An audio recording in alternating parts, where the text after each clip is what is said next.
Welcome back to Off Ball Takes. This is your host, Yarby Laws, and this is my co-host. Christopher Wells. We appreciate all your support, and please continue to support us, and get us to the next level by liking and subscribing. There is a lot of potential for us to have a live stream later on Friday if the Warriors get eliminated by the Lakers. So be on the lookout for that. And definitely before we get started, don't forget to follow us on Instagram and Twitter at the OBT Podcast. And this episode's kind of going to be like a little bit loaded. It's going to be saturated full of content. We've got a lot to talk about. Obviously the game recaps and all NBA stuff and some other news things here and there. But obviously our main priority, of course, is to cover the games that happened since the last time that we recorded an episode. So to kick it off, it was on Monday, Knicks Heat. And the Heat, they won this game 109-101. Very interesting. They took the 3-1 series or 3-1 lead in the series. Very interesting game, I think, from the Heat perspective. If you look at it, 27-10 from Jimmy Butler, 10 assists. That is pretty solid game. You kind of, I feel like he's kind of set the tone, and we all expect that from him in the playoffs now. And then Kevin Love, 8 points, solid, not too much, but still contributed to the outcome of this game. Bam Adebayo really stepped up, in my opinion. He had 23 points, 13 rebounds. That's the range that I kind of wanted him to be in. I feel like with the Knicks, they do have some fighters on the boards, but I just think Bam Adebayo should be punishing Mitchell Robinson. Then you have Max Strus, solid performance as well, 16 points. That's what you need in place of Tyler Hero. Kind of the same things that we've been saying for the majority of this season. The keys for the Heat are, their bench guys need to step up with Hero being out because it can't just be Jimmy Butler. But I think the Heat have looked surprisingly good. It's not the greatest, I know, because they're just not one of those teams that's going to win in the prettiest ways, but they get the job done. They've got a lot of fighters on that team. The team clearly doesn't want to give up. And then to move into the losers, I thought they put up a valiant effort, just not enough from your bench guys. You need a little bit more from your role players. But Jalen Brunson, shout out to him, 32-11. I think he's proven himself to be one of the better point guards in this league, especially this season. Phenomenal play. Just all around, great. 32-11. Then you move on to RJ Barrett. He had 24. I think that's the range that you want RJ to be on. But it just wasn't enough, and then Julius Randle only 20 points. I think you'd kind of want him to be in that 30-point range. Maybe that's too much to ask, considering, we don't really know what a playoff Julius Randle looks like outside of this small sample size. So it's not, I don't know. I feel like the Knicks have just looked a little underwhelming and a little bit gassed. And I know you had initially picked the Knicks to win this series, but I think you kind of flip-flopped and were like, yeah, I think the Heat are going to take this one. So what were your thoughts on this game? Because I thought it was, I don't know. I kind of expected it to be a little bit of a closer series. But, thus far, what have you thought about it? Yeah, I mean, with the Knicks, it's kind of like what we talked about in our previous podcast where you feel like they may have more collective overall talent, but if those guys don't consistently perform, then it's going to be a lot tougher for them to win. Right. The 3-point shooting has been a real problem. Although in fairness, like the Heat, as good as they shot against the Bucks, they haven't really shot that well from 3 in this series. Which is kind of interesting when you factor in the ways that they were able to take out Milwaukee. Of course, including the Giannis injury and all that. But just in general, like you mentioned, for the Heat, that you're without Tyler Hero, so you need contributions from other guys. Gabe Vincent, the last few games, hasn't been as good offensively, right? But then you get a better performance out of Bam. You're getting decent performances out of Strus, right? Kyle Lowry stepping up off the bench. Right? So, like you said, just the overall toughness experience. It's not always pretty, right? But they are able to get it done. Butler, right, offensively hasn't exploded like he did against the Bucks, but he hasn't Sure. needed to because, again, it feels like other guys are playing a little bit better than they did in the first round terms of just like an overall contribution. Then you look at the Knicks, right? The thing with Randall was that, he had 6 turnovers, 6 personal fouls, just, and it felt like the effort wasn't really there. He had a comment, I think, after the game where he basically said, like, they wanted it more than us. And I was like, I don't know if a comment like that to me is just not a good look. Yeah.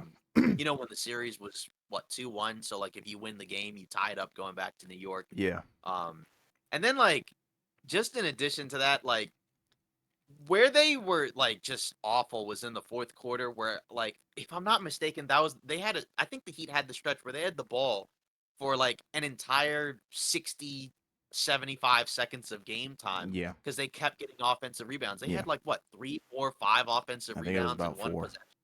I think they had 9 offensive rebounds in the quarter, Right. and that's something that's kind of been interesting about this series because when you look at the Knicks, they were able to bully the Cavs with their big lineups in terms of getting offensive rebounds between Robinson and Hartenstein. But that just has not been the case against the Heat, which is just bizarre because the Heat are a smaller team. They don't have as many big rebounders, right? I mean, like in terms, they only have two centers in the rotation. It's Bam and Zeller, right? And Bam Right. is kind of undersized, even though he's a good athlete.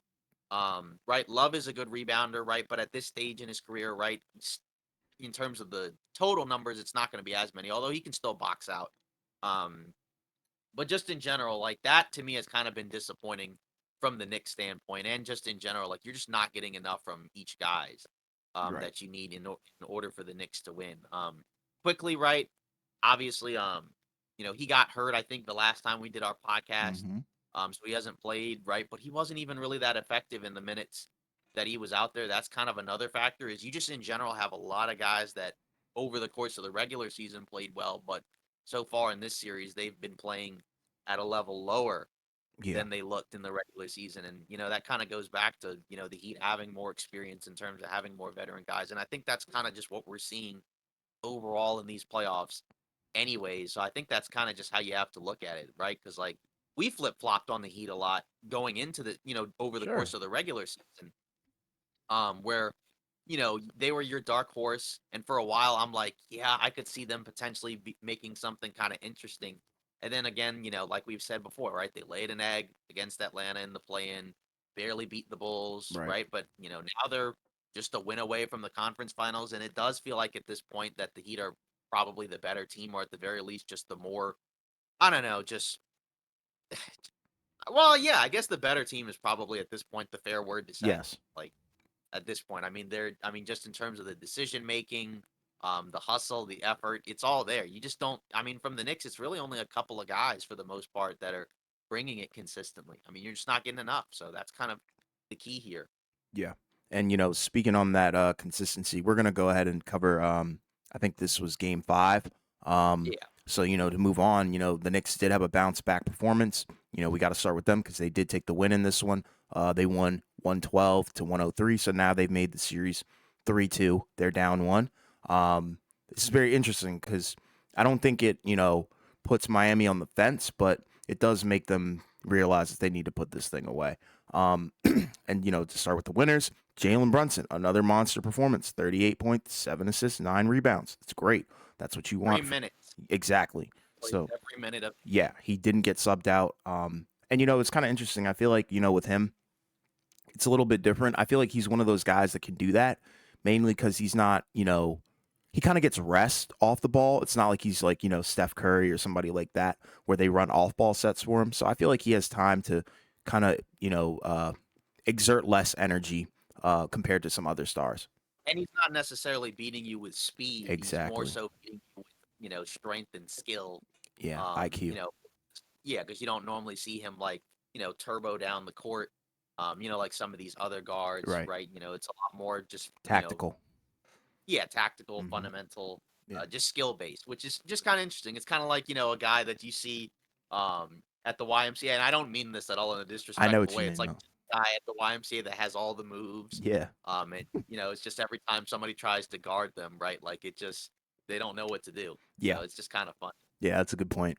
And then supporting cast, Julius Randle, he had 24. I think you still want a little bit more from him, but nonetheless enough to get it done. R.J. Barrett at 26. I think that's also what you want as well. And that kind of goes back to the thing. This is a very talented team. I feel like Jalen Brunson, Julius Randle, R.J. Barrett.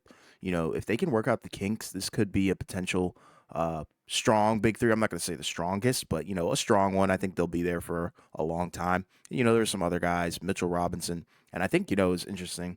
Miami tried the little Hacker Robinson strategy, and that kind of backfired on them. But, it was just interesting to see the coaching battle going on there, too.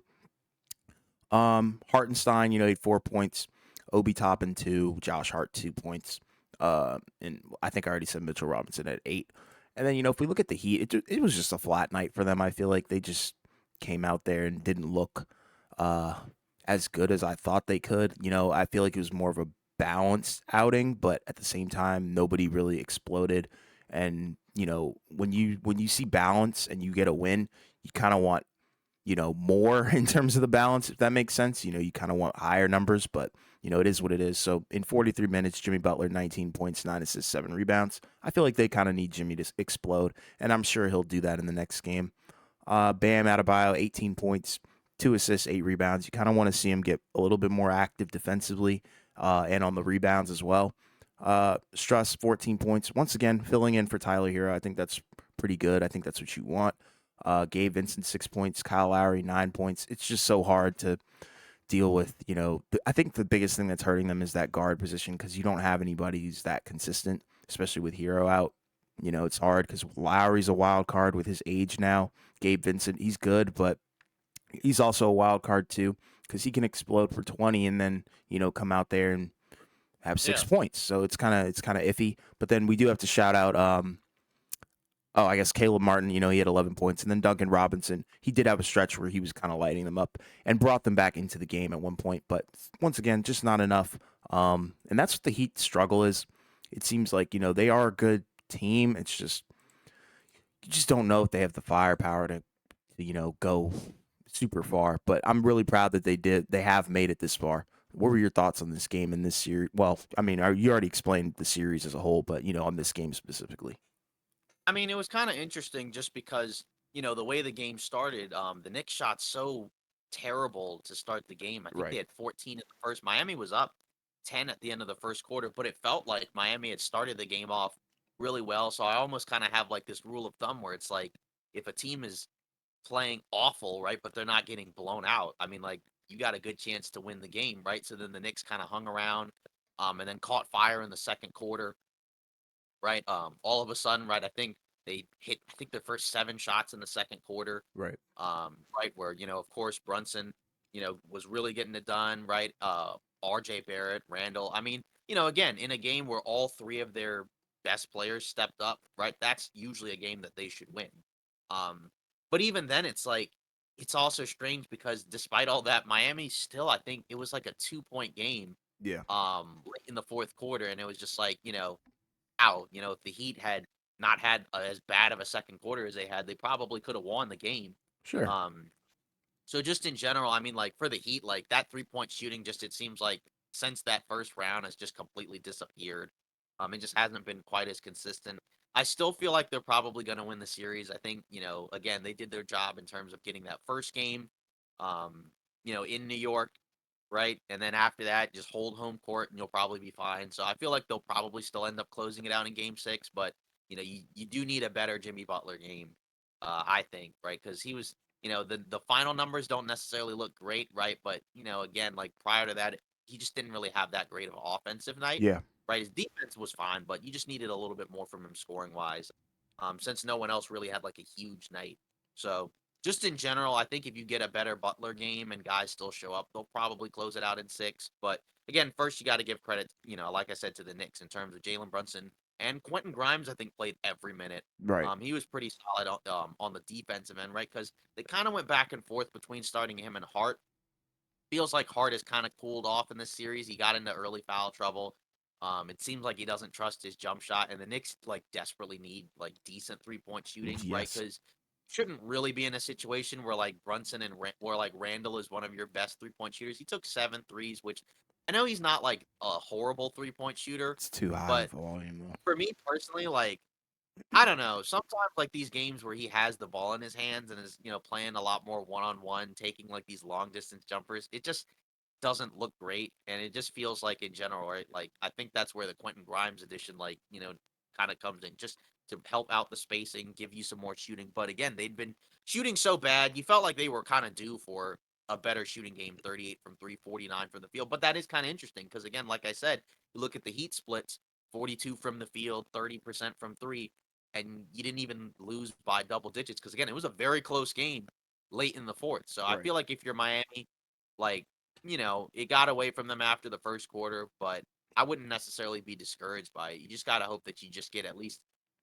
a few decent performances outside of Butler, and they should probably be able to close it out. But I don't know. It just kind of depends on what version of the guys on the Knicks you're getting, because Sure. because again, like if you get the good Julius Randle, good RJ Barrett, Brunson's been pretty consistent, but if you get the good version of the other two guys, right, like the Knicks should be more likely to win. Right. Because you just feel like the Heat offensively, like if all three of those guys are scoring at a high level, right, it would probably be hard for the Heat to match the offense of those guys. But just in general, right? Like it does feel like at this point that the Heat are better. So, like I said, I feel like I still expect them to probably close it out because Yeah, me too. I don't feel like the Knicks are gonna have like another performance like this. I mean, maybe they could, but just the fact that it was a close game despite how poorly Miami shot to me just bodes well for the Heat. Yeah, and the Heat are at home, so that's also Yeah, another that factor. too. I mean, their arena's kind of been lackluster in my opinion, but I think that home court advantage is still nothing to be trifled with. Um, and then we got to also move on into I think the marquee series of this round, and that's Warriors Lakers. Um, so this is a Monday game, so we're kind of circling back, but we're also going to cover uh, Game 5 as well. So yeah, so the Lakers, they came out, uh, won the game 104-101, very close game, very interesting game I thought as well. So they took the lead 3-1. Um, and LeBron, he had 27 points, 6 assists, 9 rebounds. That's kind of what you want. But I feel like the approach that they've used LeBron in this series is very interesting. It seems like he's running the one. A lot of sets where he's not the main guy who's scoring necessarily, but it seems like they're playing around him, which is interesting. Not playing necessarily through him, but around him. So I like that. And then AD hit 23 and 15. That's the AD that you want. You just want him to have a higher double double. I think that's what you need. Efficient and be a monster in the paint. Austin Reeves, unsung hero. I thought of this game. 21 points, very good. D'Lo, horrible night. That's not what you want, especially coming from a D'Lo fan. That hurt my heart to watch. Schroeder had 10 points. I thought that was solid. I think that's what you want from him as well. And then obviously the number one unsung hero, Lonnie Walker. He came in the fourth quarter with like 15 points. Pretty Scored all of his points in the fourth quarter. exactly. So it's like, and I feel like with the Warriors it was interesting.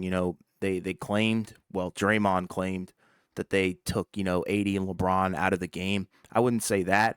I feel like it's just Lonnie had the hot hand, and that they didn't really, Right. you can't really game plan for somebody who has the hot hand. I think that's what was going on more so than they took LeBron and AD out the game, because that's not true at all. If you took him out of the game, then LeBron wouldn't have had 27, 6, and 9. So just saying. Um, so yeah, I mean, as a Laker fan, what did you think of this one? I mean, because I feel like the Steph Curry triple double kind of goes without saying, but he did have 31 points, 14 assists, and 10 rebounds. But he's kind of the only guy who really showed up, unfortunately. But Yeah. yeah, what did you think of this? Yeah, I mean, the game plan for the Warriors, it seems like in through the last few games, obviously, the big change for them was they started Gary Payton second in this game, right? Which, again, makes sense as, operating as like a screener roller, right? They kind of use him a lot as like a big man on offense, right? And then on defense, right, they use him, as a perimeter defender. So I think that was probably the main reason like why D'Lo's kind of struggled Right. as of late, right? Because and which again, kind of in my opinion, kind of speaks volumes about how well he had played the first half of this series, right, or the first few games of this series, right? The fact that Golden State was making an adjustment defensively, in my opinion, to kind of take D'Lo out of the game. But then that opens things up for Austin Reeves, right? Because obviously you can't necessarily stop everybody. You take something away from one area, right? Then obviously you have to give something up in another Yes. area. Reeves started the game off slowly, but he caught fire in the second half, especially in that third quarter. Yeah, that was huge. Um, yeah, exactly. LeBron picked his spots, right? He had stretches, right, where it was kind of just bizarre decisions in terms of taking a lot of long jumpers, right? But in that fourth quarter, right, like you said, they had him running point, which we hadn't really seen a whole lot as of late, right? It had more so been him playing a lot more off the ball, kind of like a big as a screener cutter. Right, but they had him playing point, and they had, they made sure that offensively the goal was to kind of get like whoever had the ball, um, getting Steph switched onto them, right? Which again makes sense, right? Because Steph was carrying the offense for Golden State, playing in the pick and roll. They weren't really doing as much of their motion offense like they had done in the past, Right. right? Because I think the goal is to operate in the pick and roll and get AD away from the rim, right? Because that's kind of the Achilles heel for the Lakers is usually if you can get AD away from the basket, right? It's going to be easier for the other team to get shots around the rim, Right. right? Golden State got a lot more shots around the basket, right? Because their 3-point shooting just wasn't there. Um, so, obviously, if you're going to have a guy operate on the ball with the pick and roll a lot, right, then obviously you also want to tire him out on the defensive end, right? So I think, like you said, I kind of agree where I don't necessarily think that they like neutralized LeBron and AD and completely took them out of the game. Like you said, I think they were riding the hot hand with Lonnie Walker, Exactly. right? Hit a ton of big shots. And, it wasn't like a scenario where like they were just playing off of him and giving him wide open shots, right? These were really high level, high degree difficult shot making Sure. type of offense in the fourth quarter, right? Which again, in this series, right, you need some of these skill guard type players, right? That's why it's kind of important for the Lakers to have guys like D'Lo or Austin Reeves or even like Alani Walker play well, right? Schroeder, right? Obviously, because D'Lo didn't play that great, right? They kind of down the stretch went with Dennis. I thought his defense made an impact. I think like a big stretch like that people haven't really mentioned, right? But I think something that was really important was this stretch. I think in the third quarter, I think under 3 minutes to go, I think the Lakers were down by 9. I think it was 77-68. LeBron gets a layup, and then right after that, the Warriors have an inbounds turnover. Where Dennis Schroeder gets the steal and then gets the layup, and it goes from a 9-point game to a 5-point game, and Right. that kind of allowed the Lakers to get back in it. Very back and forth, great high level, entertaining game. You knew both teams felt like we need to win this game, right? Because obviously, um, like not that the series is necessarily over, but it's like, obviously if Warriors win, the series is tied 2-2 going back to the Chase Center, right? Which would make it harder for the Lakers to win because you'd have to win another game on the road. And then obviously for the Warriors, right, you lose this game, you're down 3-1, and you have to win three in a row. Um, including one in LA, which they just haven't been great at on the road. Right. Um, right, and it just just down the stretch, right? It was just kind of interesting because because when we talk about these games, like we generally give credit to the team that wins. It felt like a lot of the discourse felt like it was more so on what the Warriors couldn't do down the stretch. I Sure. understand that like they had some weird stretches where they had like the bad turnovers. And some ill-advised shots, but some of that I also think was just in general just due to the Laker defense. Um, but just in general, it was just kind of funny because it felt like the Warriors were probably going to win the game. Like I honestly didn't really expect the Lakers to come back and win, even with how close it was. Um, but again, it's just kind of interesting where in these type of playoff games, this is where role players really do come into play because it just felt like a lot of the guys for Golden State just didn't show up. Not that they didn't want to win, right? But they just didn't play very well. And then whereas for the Lakers, right, you get, again, as we mentioned, a big game from like not D'Lo, Reeves. I Um, wish. I wish it was yeah, D'Lo, man. yeah, but he played really well, I think, in Game 3. So it's Sure. it's again, not everybody's going to play great every night, but Sure. you got big minutes from him, Schroeder, Walker. So that's kind of been the key in this series is just again the role players have to show up for both of these teams, and they just didn't for Golden State. And it just feels like Golden State had kind of just been searching for answers, right? Jordan Poole had pretty much been an absolute no show. I think he finished the game. I want to say, didn't he? I don't think he scored. Yeah, he played 10 minutes, 0 points, Yeah. Yeah. 0 of 4 from the field. Yeah. He's I mean, kind of that's just disappeared. yeah, that's just brutal. I mean, because you kind of need him at least to give you something on offense. At least 10 points and they win that game. Yeah, so yeah, exactly. So that's just kind of, what I'm looking at here. So just overall, um, it's just a rough loss if you're Golden State because again, I'm sure they went in thinking that they had that game, right? But it's just, the Lakers were, they closed it out, and it has felt like so far through the series, it feels like the Lakers might just be the better team. Yeah. Obviously we'll see how the series closes out, right? But just in general, right? Like it is just kind of interesting because I picked the Warriors to win the series, but it doesn't feel like it's been great at this point. But Yeah. again, we still have at least a couple games, at least one game left, so we'll see where this goes. But Yeah. But just in general, I a mean, lot of credit to highlight for pulling that out. Oh yeah, for sure. And I mean, you got to be Yeah, happy. You're a Laker fan, you know. You don't yeah, get don't exactly. confuse the people now. You're Yeah, and ecstatic. yeah, and I was also gonna point out with Lonnie Walker, right? This is a guy that started, the season as that began the season as a starter for the team. Yeah, I feel like this team is very different, from the team that began earlier in the season. I don't sure. necessarily know how many people outside of the Laker fan base watched, a lot of the games for the Lakers, but he was a starter. Right. And it was a surprise for him to be a starter, right? Because I think they signed him with the exception. I figured, all right, it's a young guy. Maybe he'll get some opportunities like coming off the bench, but I didn't expect him to start, right? And then, as time went on, right, other guys came into the rotation and he kind of lost his spot. Then I think he got hurt. Yes. And then after the trade deadline, you kind of got like very sparse minutes from him, right? He might have like a couple games here or there, depending on like if, say, like D'Angelo Russell was out because he missed some time. But after that, you just didn't really see him play, and just kind of credit to him for staying ready, coming into the game, and contributing because in the previous game he made an impact, not as much on offense, right, but as a chaser defensively, right, replacing Troy Brown Jr. Yeah, Malik But just Beasley in too. general, right, like yeah, Malik Beasley, yeah, he had been long out of the rotation, Yeah, but yeah, exactly. just in general, yeah, so it's kind of just like sort of like a kind of like a message to a lot of young people, who are playing basketball, to kind of like, just be ready for that opportunity because Sure. again, like this was basically the biggest game of his life um up to this point, right? And he hadn't really played. So I mean, just a lot of credit to him for staying ready and being a professional, right? Cuz after the game, you got some relatively bizarre stories, right, about Jordan Poole, in terms of like how it doesn't seem like he's feeling great about what's going on. And I feel like I'm sure he's probably not happy with his level of play, but he probably Yeah. also is disappointed that he's not getting the opportunities either. So it's just kind of just like a different vibe going on, right, with some of these younger Warrior guys who just aren't getting minutes, right? Him, Kaminga, so I just, obviously the series isn't necessarily over yet, but I do kind of wonder, like, in the offseason, regardless, even if they win the title, like,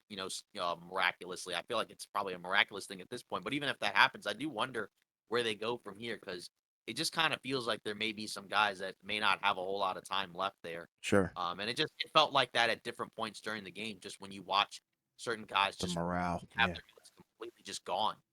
Yeah. The morale is definitely or was low for that game.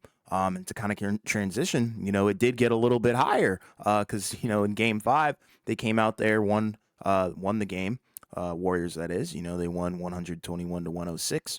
I think offensively, this is the game that you want the Warriors to have. I don't know if they'll have another game like this. It was so balanced. I feel like I liked everything that the Warriors were doing. Steph had 27, 8 assists, 3 rebounds. I think that's pretty normal for him. But still that he does what he does. Draymond though, he put up 20 points. I think that's somewhat rare for him now. 20 points and 10 rebounds. Pretty strong defensive prowess as well.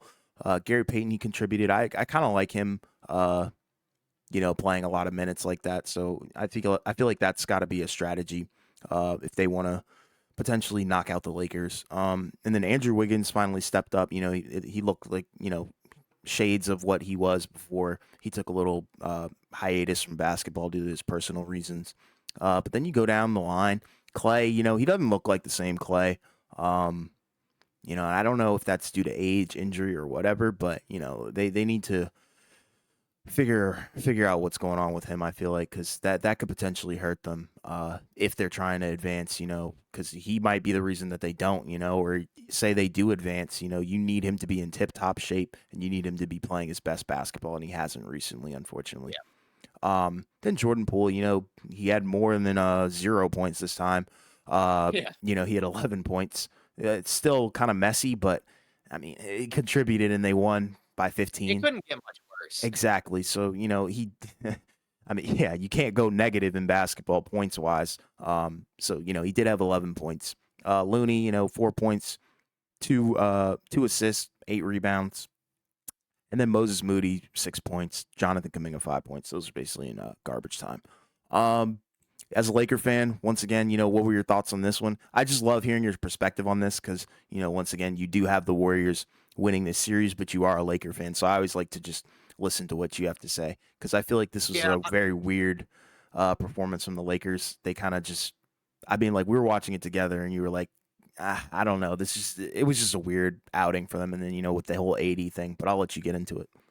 Yeah, I mean, I think we both, if I'm not mistaken, I think we both thought that the Warriors were going to win this game. I Yes, think we both, after Game 4, leaned towards the Lakers are probably going to win the series, but that the yes, Warriors would probably win Game 5.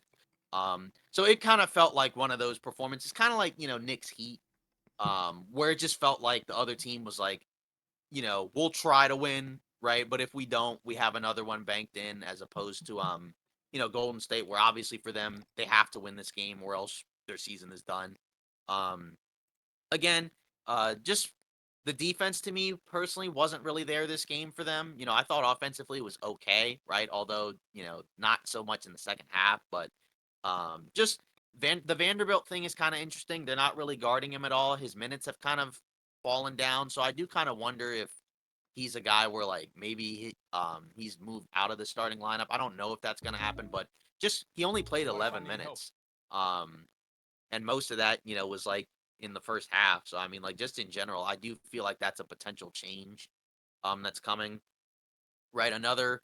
I know D'Lo's numbers don't look too bad, but I feel like again, like some of that was kind of when the game was over. It right, just feels like Peyton has kind of just like taken him out. Again, this is where you need Reeves to play better, and he was okay. Um, but just in general, right? Like he just didn't get the performances you needed um if you wanted to win on the road, right? Which is why winning the first game was pretty important. But then going back to the Warriors, obviously, like again, like I said, it just felt like there was a high level of energy, desperation. Right, you got a great game from Draymond. Right, Wiggins, obviously had a bounce back game. Right, Steph, like you mentioned, Clay wasn't great, but they didn't really need him right. necessarily because a lot of other guys stepped up. Right, because again, in a game where Clay wasn't great, you had Draymond have a big offensive performance. Um, and you got a little bit from Poole, right? Something that's gonna be kind of an interesting factor is obviously now we know late in the fourth quarter, AD right goes out of the game with a head injury. Right, reportedly had to leave the court on a wheelchair with a towel over his head. Right. And then so it felt sort of like okay, it sounds like we got a concussion going on. Um, but late last night, we got a report that it sounds like he had avoided a concussion symptom. So I think that's kind of a crucial thing because if Mm-hmm. he out with a concussion, then I think the series would be over if he can't Sure. play at all because I don't think they can win Can't without replace him. I him. mean, unless you get like some huge outlier performance from a bunch of guys at home. I don't see that. So it kind of comes down to at this point, what does he look like, when he plays, right? Because obviously, with a head injury, you do have to kind of take it really seriously, um, just in regards to recovery, right? Because you could have a day, right, where you feel fine, and then the next day you don't necessarily feel that great. Right? It sounds like he's gonna play, so that'll be kind of interesting. I was kind of disappointed. It felt like the way that it was discussed and covered felt kind of bad. I know on TNT you saw the guys at the end of the game, the TNT guys like Shaq and Barkley, they were kind of laughing at the situation, Yeah, and it was that just was kind of yeah. yeah, it was kinda disappointing to see just because in general, right, like, it's not really to me, like, even if it's a team that I'm not talking specifically about them, but even if it's, like, a team that you don't root for, like, to me, like, injuries aren't really funny, No. right? Like, like the situation I think, earlier in the season, right, where Durant had that issue where he, like, slipped and fell in Yeah, warm-ups, that's like, not that's not funny. a funny. No. Yeah, exactly, it's not a funny situation, and I get that, like, AD's because he's a guy, that does get banged up a lot, right? I guess, like, some people think that's kinda funny, but I just thought that It's was kind not. of poor. But we also have another injury to discuss potentially. I don't know how this shakes things up, but reportedly Andrew Wiggins is questionable to play with a rib injury. Oh, Apparently, he's really? got a left costal cartilage or costal cartilage fracture. When was that So announced? that was announced. I believe quarter to nine. It was announced like after 8:30. So this was announced Okay. maybe like 20 or so minutes before we started recording. Okay, got you. Uh, Maybe he plays. I mean, he's listed as questionable. He's not ruled as out, but I mean, like something related to a fractured rib doesn't necessarily sound. He's not going to be as mobile, I don't really know where that came from because there wasn't really like a play in the game to me where it felt like okay, he hurt his rib. and we I watched the mean, whole thing together. I don't remember him. exactly. So Yeah, that's yeah, weird. And that's kinda like, going back to the injury discussion where, like, in general, because I know, like, people felt like the hit didn't look that bad, but it's just like, you just don't know, right? You Because never again, know. I can't point to a single play in the game where I'm like, "Oh, this is where Wiggins hurt his fractured his rib." I don't know, Right. right? So just in general, right, like, it's another situation where we may have some injury scenarios that may potentially decide the series, right? Because, like I said, I'm assuming Wiggins will play and I'm assuming AD will play, right? But what percent will they be at, right? Will they be compromised in any way? Because both teams need those Oh players, yeah, big in time. order to win. Yeah, exactly. So, it's going to be kind of interesting to see what happens in Game 6. Um, you have the Lakers winning this series. Do you still feel like they're going to close it out in Game 6? Yeah, if AD's available, and Because that's he is yeah, he is available. He's the biggest X factor on the court. I feel like, yeah, 'cause LeBron is an yeah, X factor as well, but it is LeBron. But with AD, I just don't think the Warriors have an answer for him, and that's why I picked them. So if he plays well, then yeah, I think I'm expecting a good game from him. That's all I'm going to say. At home, I think they're going to win the series. But once again, to reiterate my point, if game 6, I need the Lakers to win because if they lose this next game, game 7, the Warriors are winning it. I don't care. yeah. So I'm kind of with you. I feel like if AD is well, right, if he's feeling solid, and he can play, I do feel like we'll see a more locked in team. Because I think the other factor is, as we were watching it, right, like, we were kind of making jokes about because we were planning on doing a live stream Right. if the Lakers had eliminated them, and we were kind of making jokes, right, because we were like jokingly saying like, "Oh, we don't feel like Yeah. streaming." So we were kind of like as a joke, like hoping that it would be like a blowout game. But like the Lakers kept it relatively close. They withstood, the early Golden State knockout punch. So I do kind of feel like, yeah, the fact that like they were never really out of it until close to the end of the game. Even though I never thought they were gonna win, but For like it was sure. kind of like always like within striking distance, despite the Warriors being at home, despite it being like a do or die game. So obviously it could change in game 6, depending on, some other variables. But just in general, even though I picked the Warriors to win the series, I feel like I'm kind of with you where I do expect a better version of them at home. Yes. It's just like you said, the part of the equation is kind of crucial because, in the last couple of games, they have been able to do a better job at taking him away from the rim defensively, right? There's a lot of possessions where he switched out onto the perimeter, But he's still a great right? defender though, Yeah, which exactly. is Because funny. we didn't even mention it at the end of game 4, I 4, guess, right? Where yes. he was the guy that was sticking with Steph on the perimeter, right? You got one of the best defensive players guarding one of the best offensive players. Usually offense wins, but he forced him into some, really Stopped him difficult shots, twice.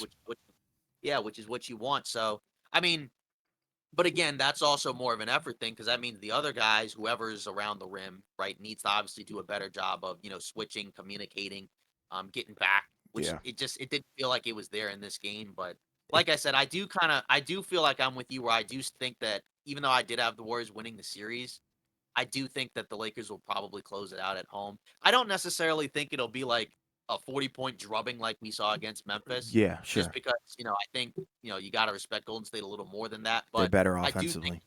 yeah, I do think that they will probably pull it off. But, again, like that's, kind of the danger of like, you know, uh, not taking advantage of certain opportunities. And again, you give credit to the Warriors for winning, but obviously, like this could have been a scenario where AD gets a concussion and he can't play at all.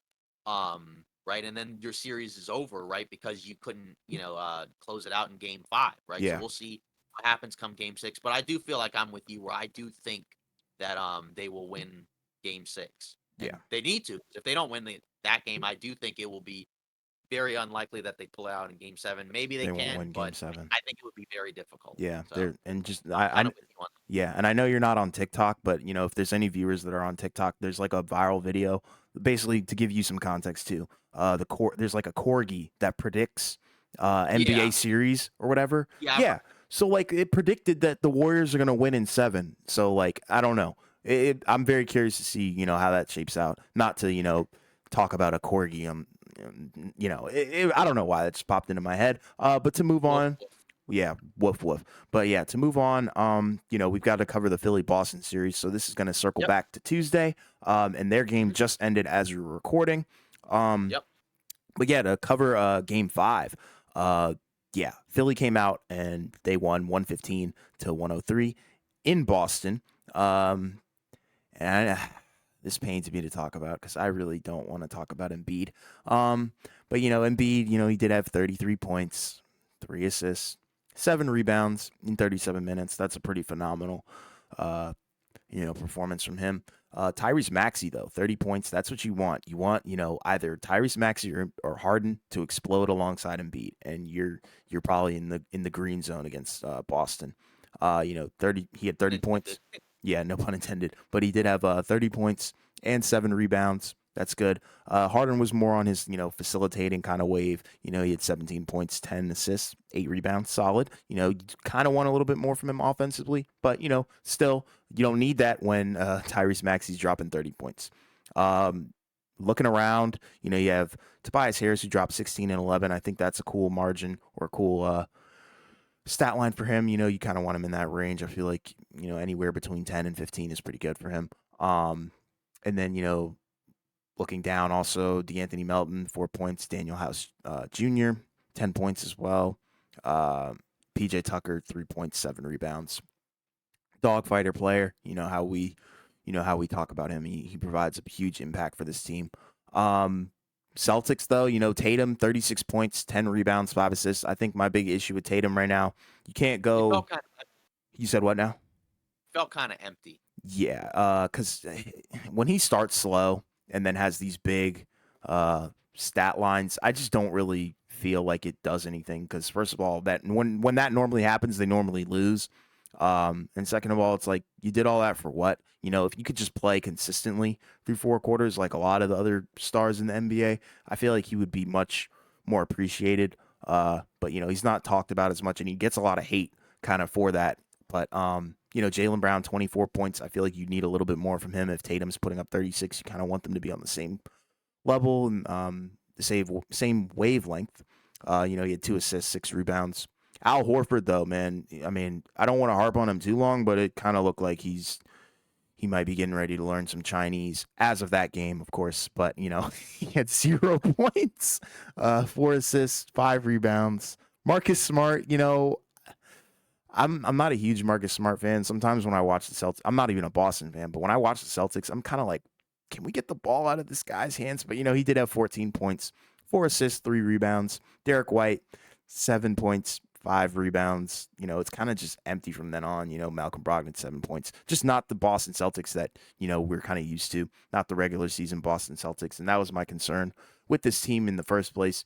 They just hadn't looked like they did in the first leg of the season, and that's okay. There are times when teams do tend to drop off in their play during the playoffs.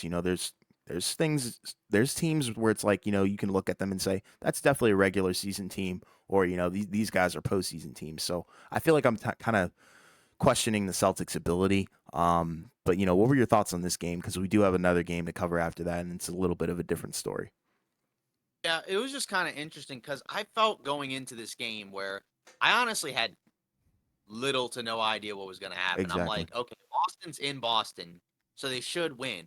But we already saw both teams be able to pull off wins on the road. And from start to finish, like, I have to give a lot of credit to Philadelphia because they controlled the game pretty much from start to finish. Just in general, kind of forcing Boston to adjust to them, playing their style of basketball.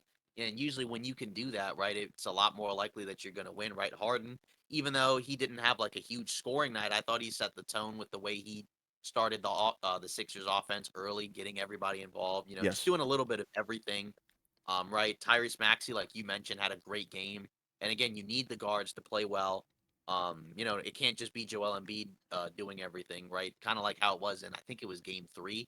You Yeah. need everybody on the same page, playing at a high level in order to win.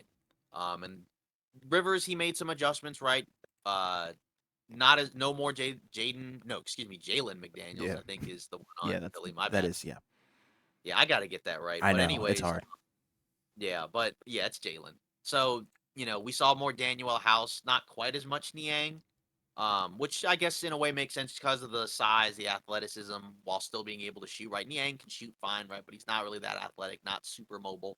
Um, But just in general, pretty much a perfect game if you're Philly. And for Boston, everything that could go wrong went wrong, right? Like you mentioned, Tatum had a really slow start, and he's had several of these in a lot of these games, Yep. including one that we're getting ready to talk about. But just in general, like you said, with Boston, like it was only a 7-point game at the end of the first quarter, but it was just like, wow, like, I'm kind of, it's just like, wow, like, their best player started off really, really slow. Right. He kind of needs to pick it up, right? But like you said, you look at the other guys, right? Horford, like you said, um, yeah, not a great game from him. Mm. His 3-point shooting just hasn't been there after the first few games, right? Nope. As a whole, Boston's 3-point shooting was atrocious in this game, right? I mean, they were 12 of 38, which, in case people didn't know, that's pretty bad. Yeah. 32%, a little under 32% as a team, Yeah. under 40% from the field, right? So that means also even around the rim, they weren't necessarily getting a whole lot done.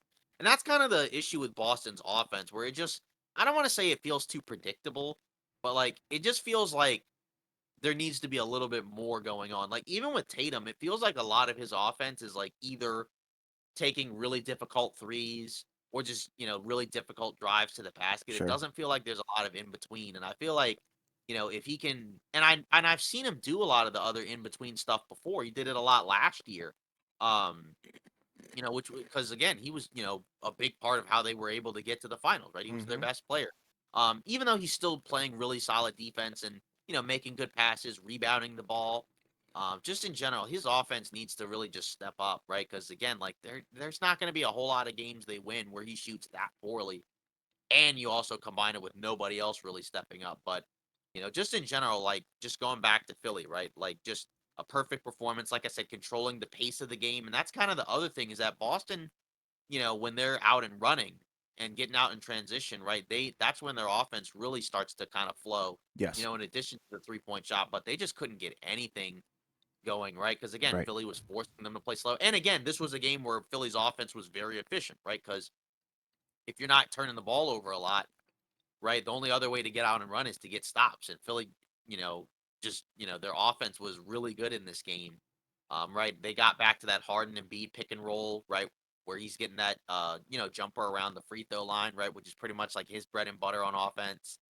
So just in and then, just again another similar issue where like, Boston around the rim, when they get to the rim, they're pretty solid, but the problem is like, when Embiid is there, he's doing a really good job deterring guys away from the rim, but it's just a lot of forced offense from Boston in general. And Right. it's kind of why it's nice to have Horford out there when he can space the floor, but if he's not hitting the shots, then you don't really have to guard him.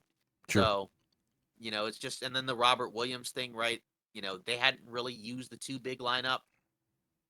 They've kind of had most of their minutes where they're, playing separately. And that was a big part of, their success last season. So it's kind of interesting to see them stray away from it in Hmm. this series. But it is just kind of odd because Rivers, he's, in a way, I think there have been areas where he's done a better job than Joe Mazzulla. And like, I don't want to necessarily harp on him too much. I mean, I know you mentioned you feel like he's pretty good. I do feel like the issue with Boston is again, you lost Udoka. And in addition, you also lost some other, in my opinion, really good assistant coaches, right? Will Hardy was an assistant coach. He's the head coach for Utah. You see what he's been doing over there. So he obviously was a big part of Boston's success last year. I think they had another head coach, former player, Damon Stoudemire, Hmm. where I think he's the head coach for Georgia Tech. So it did feel kind of odd that you give, the head coaching job to a rookie and you don't really supply him with like, a great assistant staff. Again, I'm not going to blame it all on the coaching because there is a lot because again, the coach isn't making them shoot 40% from the field and 30% from three. Marcus Smart, again, not so much in this game, but it does feel like you said, like, and I think I mentioned it also in a previous podcast where it just feels like the ball just somehow winds up in his hands a little too much in terms of their offense. Yeah. And I get he's like a big respected part of the team, but just and he does make some decent reads as a point guard, but just in general, I feel like if he's a big part of your offense, like it's just not going to work out that Right.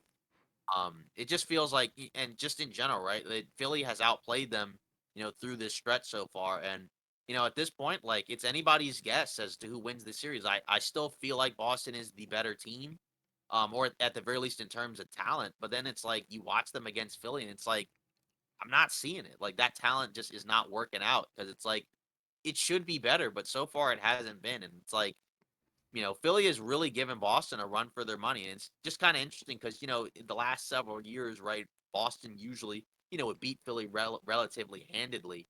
Um, Boston hadn't won a lot of playoff matchups against Philly in recent years, but maybe this is potentially the year. I don't know.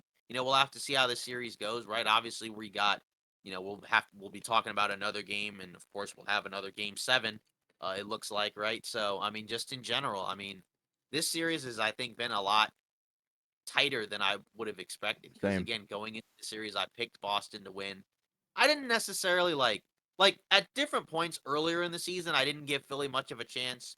Their play in the second half of the season was much better. And then after the first stretch of the series, I'm like, yeah, I do think Philly has a chance to beat Boston, even though I do feel like Boston is better. So, it's just kind of gone back and forth, and it just kind of speaks to the level of parity right now in the NBA, where it's like, even a team like Boston, who was in the finals last year, like there's no more guarantees at this point, right? We kind of assigned them the go-to favorite after Milwaukee got knocked out, right? But I mean, at this point, I don't know because I don't know what I'm getting from these teams every game. Yeah. I feel like everything's completely up in the air, and that's kind of what we have to talk about, with the next game, and that would be Game 6 of this series. So now it's all tied up. Boston, they came out, took the dub, 95-86. I feel like this was kind of an ugly game in my opinion. We got to start with the Celtics though. Tatum had 19.6 assists, 9 rebounds. Kind of, I don't know. That seems kind of underwhelming for me. I don't know about you. Do you agree? Well, the thing with Tatum's stat line, I guess, is like, it was pretty bad for most of the game, but in Right. fairness, he did show up, to close out the game, which, I think is important, and I Yes. think that that does matter. But it is kind of weird because interestingly enough, in this game, he started off, once again, really slow, but Hmm. Boston was able to, take the lead in the first quarter and in the first half because unlike in the previous game, right, the three-point shooting this time around was It's great. much, much better. Yeah. 43% from three. And it is kind of, that's one thing that at times, I think, some people may criticize about the NBA is that like it does feel like at times like, okay, like if a team has a hot shooting night, right, then it's like that team's just gonna win regardless, and there's pretty Yes. much nothing you can do. Um, it just kind of is interesting, right? Because again, like Boston shot so awful from three, but they're also like a 3-point heavy shoot. Three like they're very much a 3-point shooting team. So it's like they kind of need to shoot well from three in order to win. Didn't shoot great from the field, right? Because again, a lot of missed shots around the basket. Um, but just in general, right? Like, this was kind of the performance you needed. But it was interesting because Philly made a comeback in the third. It looked like they were gonna potentially pull it out, right? But Boston, once again, right, stepped up, and this was kind of the fourth quarter was kind of the Boston that we thought was gonna win the series, right? Where we saw them lock down defensively. Philly couldn't get anything going, right? You got another bad game from Harden. Um, so I don't know. I mean, like it's just kind of interesting, right? Horford, right? Not much on the offensive end, but did a good job on the boards. And again, the other adjustment that Boston finally made, just rotationally speaking, right? Because that's one thing that I think tends to get lost when we talk about adjustments is that there's other adjustments besides just like lineup changes. Sure. There's of course like differences in schemes, right? Difference in just like on offense and defense and other things like that, right? But the adjustment here was the starting five, right? They finally went back to that double big lineup, and it was crushing Philly early in the game, right? Because once they took him out, right, once they went away from the two bigs, right, Philly kind of got back into the game. Obviously, again, the second half didn't work quite as well, but just in general, right, you kind of saw what made Boston so effective, right, for so much of last year, right? When you saw what Robert Williams was able to do in terms of getting rebounds, blocking shots, altering shots, right? Also, like even on offense, even though he's not necessarily like known for his scoring, right? Just being a guy as a lob threat where you can kind of have like a broken play on offense and just kind of throw the ball up, to a guy. For an easy 2 points, and there's nothing really that the other team can do, right? Because like you look at Trey Young in Atlanta, right, where he's kind of the master at that lob play, right? Where you don't know whether or not he's going up for a floater or he's going up for a lob pass. Yeah. So that's kind of interesting to mention. Obviously, like you mentioned, Tatum. still a pretty well-rounded performance, I think, defensively and on the board. But the offense, I do think needs to be better. It didn't hurt them this game, but in fairness, again, they were down in the fourth quarter, and if they had lost and gotten eliminated, I think his offensive struggle definitely would have been the big story, for Boston for Yeah. sure. Uh, so they're, in a way, it's pretty fortunate that he did show up late because if he doesn't, then they probably would have gone home. If you look at Philly, right? Embiid was fine, right? 26-10, 3 blocks, 4 turnovers, right? But, he is a guy that does turn the ball over a decent amount, right? Not really like a great pass, right? That, I passing don't is think not that really up. lost them that game either. So, Exactly. but Yeah, it is exactly. glaring though. Yeah, Maxey was fine. Harden again, not a great performance. 5 turnovers. Did have 9 assists, 7 rebounds, right? But 4 of 16. And again, like in a game where it was really close, right? Like they were one decent Harden performance away from probably taking Philly out, or even Tobias Harris, right? Like was True. 2 points, 6 rebounds, 2 steals, 2 blocks, 1 for 7. Right. Just again, like, and again, I hate plus minus at times, right? But I think sometimes it's kind of indicative of what was going on, right? Like, you know, like, say Tyrese Maxey was a +1, right? In a game where the Sixers lost by 9 points, right? So just in general, right? Like, it's just been, kind of the story for Harden, right? Where it's like, either he plays really, really well or he plays really poorly. And I don't like bogging, a series, or a game down and stuff like that, right? But sometimes that kind of is important where sometimes you need your best players to play better. And again, Philly's offense was just terrible. And again, part of that is credit to Boston's defense and that two big man lineup working out because Yeah. Philly was 36% from the field, 23 from three. I mean, 86 points through 4 quarters, right? Only 13 in the fourth quarter. I Yeah. mean, That's pretty rough. like, yeah, that's pretty much the game right there. The fourth quarter was pretty much the game. So just in general, right? A lot of credit to Boston for bouncing back. I guess, now, of course, now we got game 7 in Boston, right? Boston's been here before. Yeah. Um, Philly has been there, I guess, technically, but usually on the losing end. So Yeah. I guess, not to joke around or be Yeah. mean, but like Nah, in sorry. general, I shouldn't have laughed at that. I know you weren't nah, trying to be fun. I know you weren't trying to be funny. yeah, but like in general, I just don't know at this point. Because again, like both teams have had big wins on the other team's opposing floor. So like now it kind of just comes down to, who shows up in game 7, right? Right. Tatum has had a slow start pretty much every game the last 3, 4 games, right? But if he comes out hot, you know, Boston at home might win. And we didn't even mention it, right, with the crowd factor, right? Because obviously they know what's at stake. At the end of game 5, the Boston crowd was It, booing at the end of the and then they third. left. Yeah, and then they left early because they knew the game was over. So the crowd, I think, should be a big factor, right? Boston is one of the, again, like you, obviously, as a Laker fan, obviously Boston is not my favorite team either, but Boston is one of the best home crowds in Yes. basketball. You can't deny Um, that. so just in general, it's going to come down to if you're Philly to pull off a big win on the road, you need some big performances from some of these guys. And the question is, are we going to get it? Because, again, if you have another Harden game like what we just saw, right? Philly's probably not going to win, unless you get like a transcendent performance from Joel Embiid. So just where are you kind of at, right? Because again, you picked Boston to win the series. I Right. think you were even lower on Philly than I personally was Yeah. because I at least gave Philly a shot, but I still lean towards Right. Boston. But do you still feel like Boston's going to pull out the series? Because it's just been so up and down. Yeah. Well, for me, I feel like I think the Celtics will. I think the Celtics will close this one out, Game 7. I think that's. I have to do that. I have to pick that because if you look at Philly, like even in this game, in the Game 6, if you look at it, it's an empty box score beyond their three main guys, and you kind of have to expect Maxi to put up those kinds of numbers if you want them to win these games, or it's either Maxi and Harden have to play well alongside a great Embiid game, or everybody has to play well. And I don't know how likely both of those things are, considering it is Boston, even though they haven't looked, as strong as they did earlier in the season. I still got to give it to them because they're going to be at home. Game 7, they've been there before, and like you said, Philly's been there on the losing side.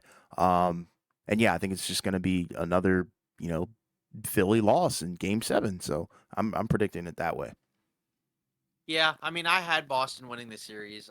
I feel like Boston's going to win, but it's like at this point, I don't really feel confident about it because I just don't know what version of these teams that I'm getting. And I have faith in Tatum. yeah, I mean, because again, like that's, it's again like, but then the interesting thing is you factor in, game sevens historically. You also need like not even just your starters. You need one of those guys off the bench to step up as well, Yes, you right? do. You know, last year for Boston, game seven against Milwaukee, right? You had that huge Grant Williams game. Um, where every one of his shots seemed like they were going in, and you're gonna need one of those type of performances, not necessarily from Grant Williams, because Boston only played seven guys, right? We didn't see some of the guys that we saw, in previous games, right? Like we didn't see Grant Williams at all, Right.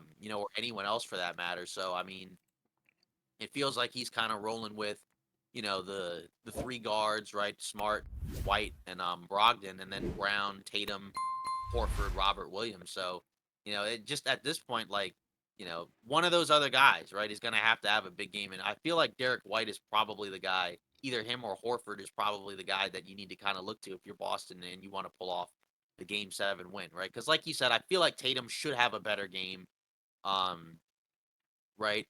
Marcus Smart, again, you don't know what you're going to get from him, but I do think he'll bring a lot of energy at the very least, right? Hmm. Brown should be fine. So to me, I'm kind of looking at, like you said, one of either Horford or Derek White. If one of those guys have a huge game seven, then Boston probably will win.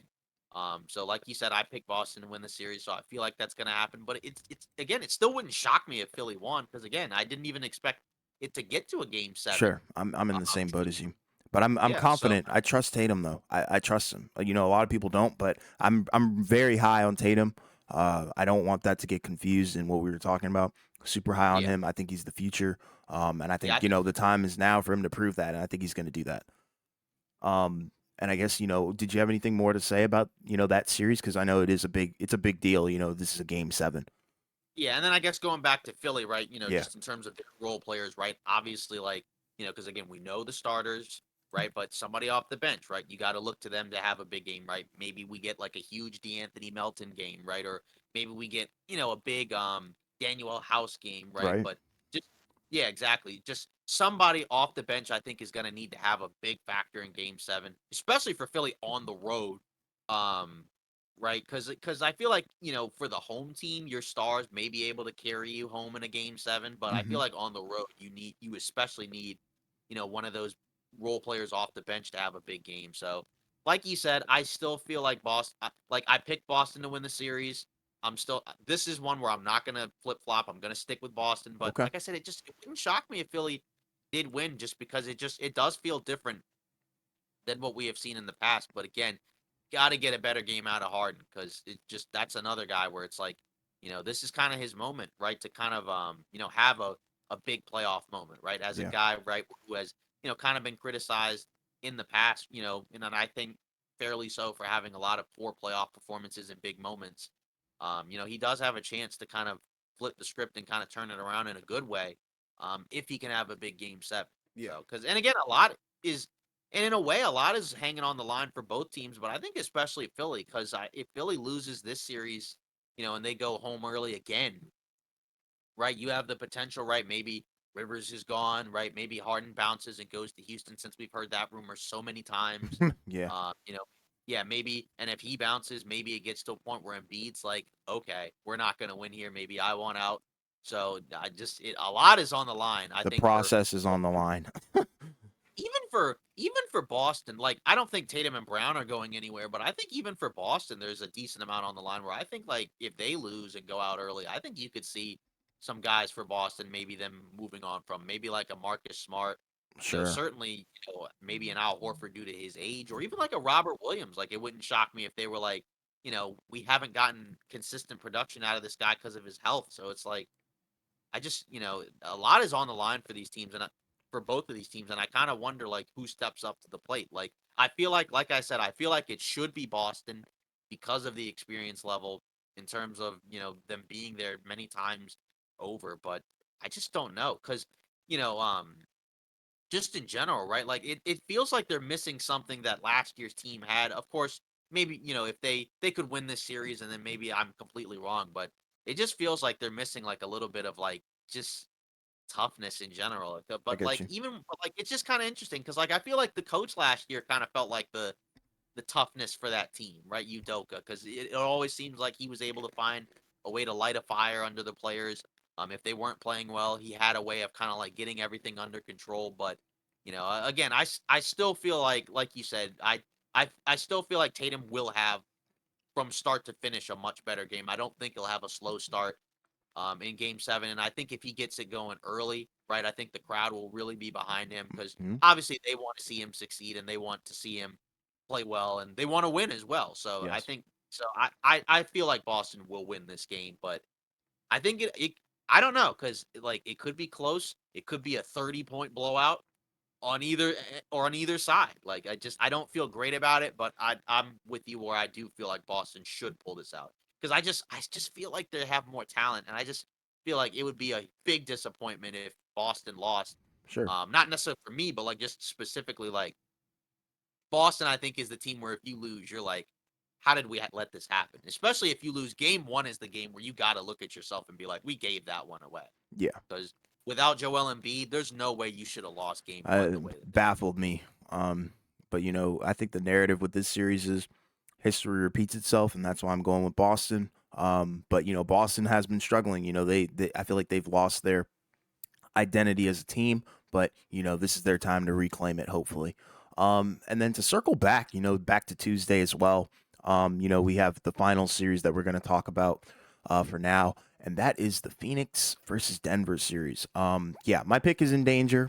What'd you say now? Also shaping up to be a really good Yeah, series, I this is a think. wild one. And with this one, we're going to talk about game 5, then game 6 in a little bit. But, to start off with game 5, Denver came out, 1-8. They won the game 118-102. We said this was a must win for Phoenix. They couldn't do it on the road. So, now they've got to win at home. Very interesting. KD had 26 points, 7 assists, 11 rebounds in 42 minutes. I think that's pretty decent. You kind of wanted him and Booker to be in that 30-point range, if I'm being honest. Booker had 28 points, 4 assists, 6 rebounds. Especially, we want them in that range due to the fact that Chris Paul isn't on the court. That's the issue. And going down the list, there's really not much there besides, Aiton. But I'm not even willing to give Aiton too much, of a shout out for the 14 points, 1 assist, and 9 rebounds. You would think, Worst plus minus in the starting five. uh, Actually, I believe worst plus minus of all the Phoenix players. yeah, it's just Minus like 21. he just seems so lazy, out of it. Doesn't want to be there, whatever the case may be. And he's getting his wish because he's not going to be there for Game 6, ruled out completely. So that is what it is. I don't know what's going on with him. Maybe you can talk about that in a little bit. But going down the line some more. Campaign 7 points in 31 minutes. That's not what you want to see. Shamit 6 points. He's cooled off. Terrence Ross 9 points. Jock Landale kind of cooled off as well. He wasn't scoring big numbers, but he was kind of having a huge impact, doing a little bit better than Aiton in some aspects. But he had 5 points, 4 rebounds. And you have T.J. Warren 4 points, Torrey Craig 2 points. It's just not looking. Uh, Denver's just not, or Phoenix isn't looking as solid as Denver. And to be fair, Denver was at home, and both these teams are so great at home. That's the issue. Neither one is too horrible on the road or anything like that, but they're both such good home teams. So that's what you need. Denver, did their job, but you needed to win this game if you're Phoenix, and they couldn't get it done. If you look over at Denver, Jokic, I feel like I don't care. These games where he has triple doubles, I consider them monster games. I know a lot of people don't, but as a big man, I just think it's so cool that he can facilitate like that. So he had 30 points basically, 29 to be exact. I shouldn't round up, but he had 12 assists as well, and 13 rebounds. Um, and I feel like this is this this is what you were talking about with the role players playing better at home. Bruce Brown, he came out there, he had 25 points, phenomenal because, he outscored Jamal Murray and Michael Porter Jr. So, if Bruce Brown is your number 2 guy during a game, I feel like that's when you're kind of hot and you can feel good about that game, especially if you've won it. And then Michael Porter Jr., like I said, he had 19 points, 2 assists, 8 rebounds. Jamal Murray, 19 points, 6 assists, 5 rebounds. Aaron Gordon, solid, not too crazy, but he did have 10 points, 6 assists, 6 rebounds. Christian Brown, I think that's how you say it, Brown. Yeah, Brown. It's Yeah, Brown. Yeah, and then 5 points, 2 rebounds. Jeff Green, Uncle Jeff, you need 4 points, 2 assists, 2 rebounds. That's about it. But and KCP, got to shout out KCP. I'm a KCP fan.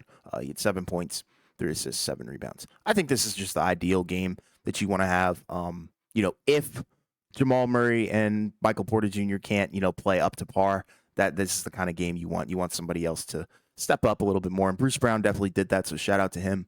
And yeah, so I don't know. This is rough because my pick is in danger. I think you also had picked Phoenix to win this series, but it's borderline Dunzo time. They're playing as we speak, but we're gonna talk about that in a second. Um, but yeah, what were your thoughts on this one? Because I feel like just it's hard for Phoenix because like you said, they're not the greatest volume 3-point shooting team, but then like if you're not hitting the threes, but you don't, I don't know. It's just bad. But what were your thoughts? It's I don't know. Yeah, it was kind of interesting because going into the series, it was really tough for me to kind of decide between Phoenix and Denver, because I felt like Denver has more overall talent, but Phoenix has probably better higher end talent, right? Sure. Like Durant and Jokic, I think are in similar tiers. Booker, I think, is better than anybody on Denver other than Jokic. But then when you look at the other guys for Phoenix, right? It's just like especially with Chris Paul out. When Chris Paul got hurt, I was kind of leaning towards that Denver was probably going to win the series. I thought that Phoenix could probably come back and win the home games.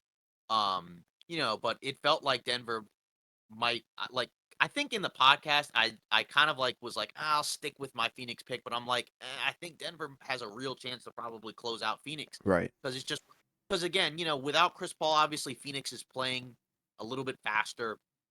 The ball is in Booker and Durant's hands a lot more, right? So obviously, they can get to the line. Well, Booker doesn't really take a ton of free throws, right? But like, Durant obviously is a driving force behind them getting to the line. But, um, like I said, with the thing with Denver is again, starting with the winning team, just like you said, it's really solid contributions from everybody, right? The Jokic stat line, I think, at home, that's probably like the ideal game for him, right? Mm-hmm. Whereas, like, we saw in, I think it was game 4, right? I think that was the game where he had like 50 points, 54 points, 11 Yeah. assists, right? Like, they lost, right? Like, ideally at home, you want to get something from everybody, right? Like, in fairness, the Jokic 53-point game was on the road, right? Like, that might be like a fine road number, but just in general, like, you need other guys to show up. Yeah. And that's kind of also like, the one of the weaknesses with Denver, right? Whereas like these guys don't always show up every night because they're not the same tier of players, right? Bruce Brown, like you mentioned, he was huge off the bench. Um, and then obviously you got good contributions from everyone else, Porter, Murray. When the Phoenix stats, personally, like some of that to me, like I thought the game was over like pretty late in the third. Right. I know that like they had a chance to come back. I thought it was kind of interesting how they still played Durant and Booker a lot. Like me personally, like I understand it's kind of like a semi must win game, but I'm like, you're down by 20 points on the road. You're not coming back to win in the fourth quarter.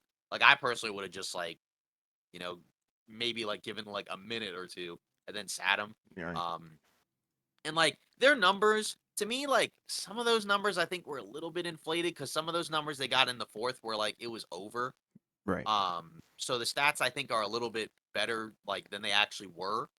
But like just in general, right? You got like kind of a pedestrian game from those two guys. And like if you get an average game from those two guys, then you're probably not gonna win on the road. I mean, because again, without Chris Paul, you need them to play really well anyways.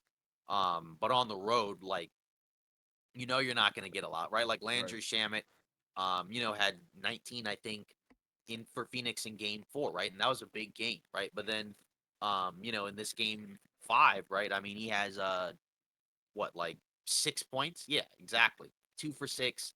Just didn't really get much of anything out of him. So it's kind of scary territory right now, for them because again, like they need to like, because if they even if they win game 6, they're gonna have to go back to Denver for game 7. Right. And like you said, the game's going on as we speak. Right now, they're down by basically 20 points at the start of the second quarter.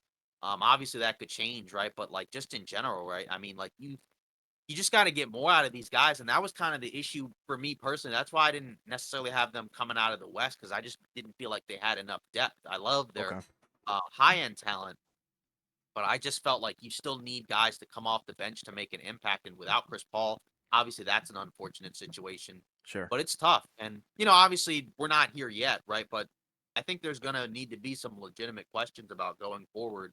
What is the future of some of these guys on this team, right? You look at Chris Paul, um, and this was when they first made the trade, right? This was kind of one of our questions. In terms of him specifically, right? Like what is he gonna look like playing alongside these guys? I mean, he's 38.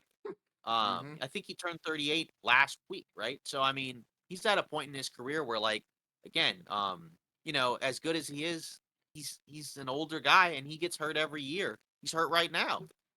Right? And Yeah. in the biggest games of the season for him. And so just going forward, I just wonder what Phoenix does because again, you have an issue with Chris Paul where he's an older player making a decent amount of money, never healthy. And then you also have DeAndre Ayton, where that was an X factor that we had going into the series. And I think part of why we thought Phoenix had a chance to win was we're thinking, okay, against Jokic, he's not the greatest defender. I don't think, like I said, I don't think he's necessarily quite as bad as some people say. The effort isn't always there, and he doesn't make like the loud defensive plays, Right. right? Like Right. say Right. like around the rim, gets those crazy blocks in transition or just pin shots against Right. the backboard because he's a really good athlete for his size.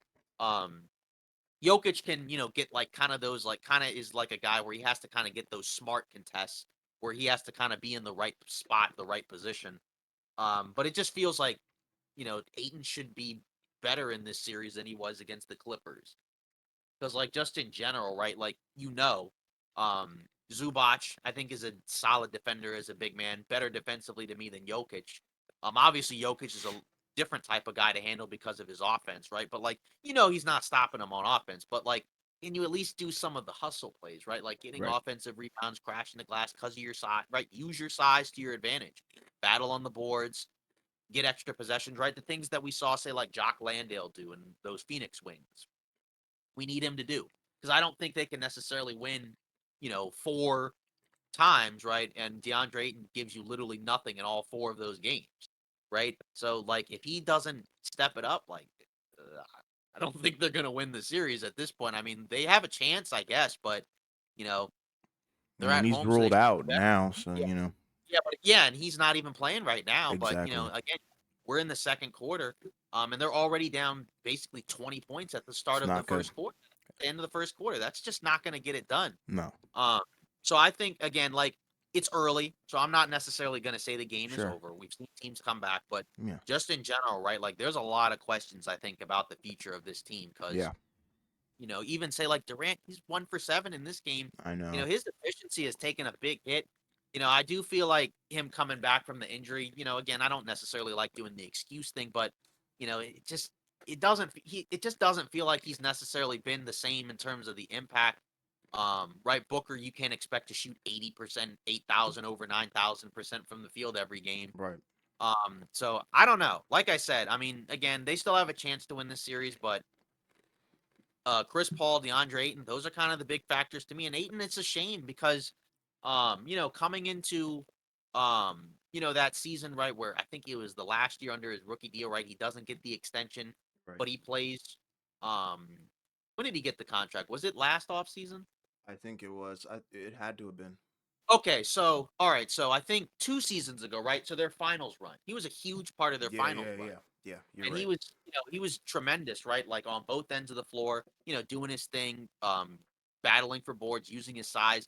It just feels like since he's gotten that contract, it almost feels kind of I don't want to necessarily say pool-esque because I think there's other factors there as well. Right. Um with the Draymond thing, but like it just kind of feels like since he's gotten that contract, it just feels like he's kind of been a little bit more content with his situation, which, again, sometimes, yeah, that does happen with young guys, but just like in general, right? Like they need more out of him. He can't just be like kind He of got like your, complacent, bro. It just doesn't look yeah, good.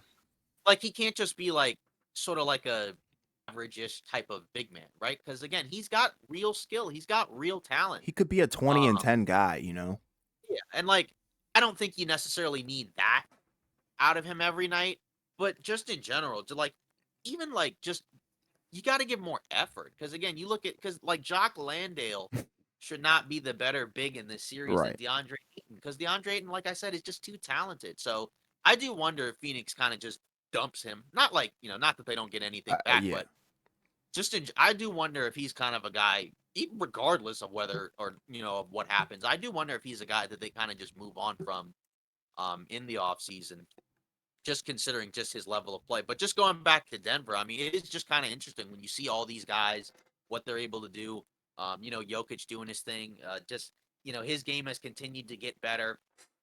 And again, like, we talk about like our MVP picks, like the differences between like Jokic and Embiid, but I do think come playoff time, even though I think Jokic isn't the same defensively, I do think, it's harder to take him, I think, out of the game because, in some of the, and again, Philly, we'll see if they win the series, but I do think a weakness of Embiid's is just, whenever he gets, trapped or doubled or tripled, right? Like it just feels like he doesn't feel as comfortable with making decisions. Right. And he's gotten much better at it. And I think that Sure. has kind of He doesn't helped. panic as much, but it's still there. You can Yeah. still see he gets Yeah. rattled.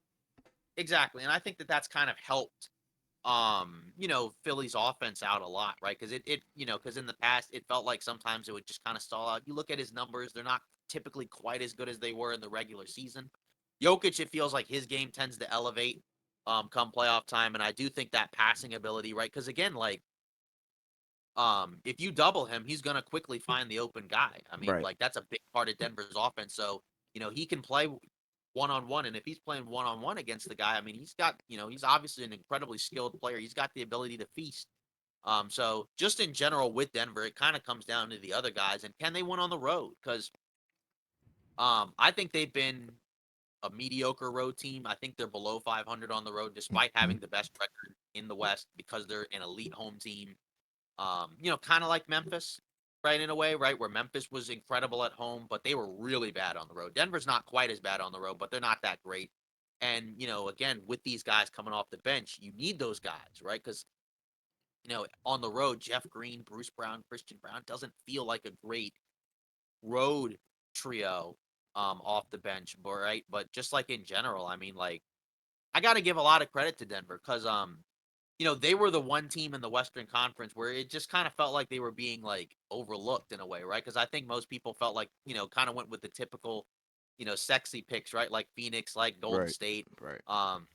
Even like maybe a couple of even like the two LA teams, maybe necessarily like, a little, they're lower on the tier, right? But it always kind of felt like Denver. It's like this team is the number one seed. They've had a ton of continuity, right? These guys have played together for a long time. They're really comfortable. And that was kind of the issue with Phoenix going into the playoffs. It does feel like they've gotten more comfortable, I think. It does feel like Durant and Booker have gotten more comfortable playing alongside one another, playing better off of one another. But, Denver's chemistry is to me on another level, which again is kind of unfair in a way because again, they've played multiple seasons together. Whereas again, Booker and Durant have only played like what, 15 games or whatever at this point Right. together, right? If you include the 8 games from the regular season. So just in general, again, I don't know what's going to happen, right? But again, we're almost halfway through the second quarter and they're still down by 20. So I mean, it feels like it might be over. Obviously it's not over until it's over, but just in general, I don't know. And of course, we'll recap it once the Yeah. game Yeah. ends, talk about that game because obviously, then we'll actually really be able to get into the bigger ramifications. But For sure. I've just overall been really impressed by what Denver's been able to do. Um, just because again, they were a team that was overlooked for most of the season, right? They were the number one seed for most of the in the West for most of the season, and like very few, not as many people had them coming out of the finals, right? You look at the Vegas odds. I never bet on sports games personally, but Yeah. Me neither. I tend to look at the odds a lot of times just to kind of just see where people are at. And I think usually in terms of the favorite, right? Milwaukee going into the postseason was the favorite. Then I think it was Boston. Then I think it was Phoenix, Golden State, right? So like Denver was like 5 or 6, and it's like wow, it's like it's just kind of interesting considering I believe they had third best record in the NBA, right? But to have like the fifth, sixth best odds is just kind of interesting. But again, I understand it from the perspective of right they had previous postseason. I don't want to say flameouts because some of that is unfair. I think because you look at the situation with they had injuries the last couple of years, right? Last year, they lost in 5 to the Warriors, right? But no Jamal Murray, no Michael Porter Jr. I Right. don't necessarily look at that as a flame out. But, I do think in a way, I think that that kind of has kind of clouded some people's perceptions of Denver. And again, in a year where there is no dominant team, a lot of the questions that we tend to have about teams, I think kind of sometimes may go a little bit under the radar because it's like, obviously we all have criticisms about each of these teams. Um, you look at not yours specifically, right, but just like the fan in general, your favorite team, Uh-huh. right, and you can come up with 100 reasons for why you don't think they can win the title, but it's I like, can come up with a billion for mine. yeah, but like but like you could also come up with 100 reasons for why they still have a chance. Sure. So just like, because again, like you have to look at it relative to other teams. That's fair. Um, that's what's made it kind of difficult to really predict, this postseason, right? Because again, like going in, I think most people had Milwaukee as the favorites, right? I think many people had them as the prohibitive favorites, right? But they're gone. Yep. They're And out of there. yeah, exactly. And now Boston, I think, kind of comes in second, right? But they have a chance to potentially go out early as well. So it's like, after that, it's like, I think a lot of people's, faith in what's kind of going on is kind of just shattered. And I don't necessarily, and it's kind of just an interesting thing when we talk about parity because, for a long time we were so used to these, quote unquote big bad super teams, where every year we're going in and we're pretty much like, okay, if this team is healthy, nobody's stopping, Right. right? Um, but we're at a different point now where it's just like, wow, I legitimately have no idea who's going to win the title, right? Like there are teams that I think have a better chance than others, right? But until a team gets eliminated, I can't definitively say they have a 0% chance, which, usually going into the playoffs, there's usually like a decent amount of teams where I'm like, they have no chance, Right. right? But and this kind of goes into a larger discussion about whether or not like this parity is ultimately a good thing for the NBA, right? Like, just like so I'll kind of just start it off with you, I guess, like, just to kind of put you on the spot. Like, do you feel like you're enjoying it and like we're in a better place now than we were, Hmm. say, like, in the past? I know obviously the talent level is much better, Okay. but like, do you enjoy, the super team aspect more, or Hmm. do you kind of enjoy like, kind of going in and having like a lot more, different crops of teams, no dominant team, Yeah. but a lot more like, really good teams? Because I think there's people had made arguments in the past for both, right? Because people made arguments for super teams because they're like the league always needs like some type of villain, for a lot of fans to root against, and like people always want to watch the super teams because they either, want to watch them succeed if they're a fan or they want to see them fail if they're not a fan. Right. And there, were always arguments against the super teams, right? Because, personally, I never liked it because just in general, like, I just felt kind of like, it's not as fun to watch like a team kind of just go in and destroy everybody. I understand like if you're a fan of those teams, like obviously like you're gonna feel different, right? Because I remember the Lakers, I think in the 2019 offseason, right? They got AD, but they also had plans to add Kawhi Leonard, right? That could have been a potential super team that we didn't get to see. But I feel like in a way it's kind of turned out better for the league. Obviously, like we don't know what happens, because you have to factor health into the Yeah. equation. Just in general, I do think we are it's a weird spot, but I do ultimately think it is better, Yeah. personally. That's a good question to bring up. I think, um, I'm gonna answer it like this. I miss the era when, it was like, we kind of knew going into the season who was going to the finals, Like we used to know that Braun and, the Miami Heat were going to the finals. We used to know, probably the Spurs were going as well. Um, I do miss that a lot because I feel like there was some sort of enjoyment where you knew that the finals was going to be, down to game 7, down to game 6, whatever the case may be. And we knew that we were going to get our money's worth. But now I kind of do like that surprise factor where we don't know what's going to happen. Like now we're kind of on the edge of our seats where it's like, right now we could be looking at Philly beating Boston, we could be Like seeing, you know, uh, potentially, maybe, I don't know, because the game is going on right now, but, Phoenix, beating Denver, and now we have to go to game 7. There's a multitude of outcomes that could happen here. And it's not as set in stone as it used to be, like you said. And I kind of like it, now, but I'm not gonna act like I don't miss that era because I did grow up in that era of basketball, and I thought it was very entertaining, just due to the fact that there were some high level teams back then. But like you said, now the talent margin is so wide. Um, but I'm gonna have to give the edge to what we're witnessing right now, where it's like, you know, the whole entire championship is now kind of like a wild card race. I just love it. I love it. Even like, I think there was a thought process with Phoenix when they made the Durant trade that they were a super team. And I'm like, it No, didn't, obviously I thought they'd be really good, but I didn't feel like it was like, an unstoppable super team no. that nobody had any chance of beating. It's not like the So I think, Warriors, like back then when yeah, they did get a Durant. Like, right. that's a super team to me. But I don't think Yeah, Phoenix was exactly. a super team. Exactly. Especially, back then we didn't have quite as much talent either. So you also have to factor, that in as well. It's halftime in game 6, Phoenix versus Denver in Phoenix, Arizona, Valley Uh, of the Sun. Kevin Durant, Devin Booker looking to avoid elimination. Um, we might as well start this early. So yeah. it's halftime. They're down by 30. Right. Spoiler alert. So, I mean, I suppose you could come back. You have 24 minutes to score, to outscore the other team by 30. So math wise, I suppose it's possible. Yeah. But I do feel like this is probably done. It's over. Um, I think this is the worst case scenario for what happened. Because you're at home, you need to win this game to avoid elimination. And just like last year, it's basically the same result. They get blown out. Now, in fairness, we talked about it prior to this game, right? No Chris Paul, as we already know. Right. Also, no DeAndre Ayton, Right. which was kind of a surprise. He was listed as questionable. You were kind of hoping maybe he would, play, right? But just he didn't.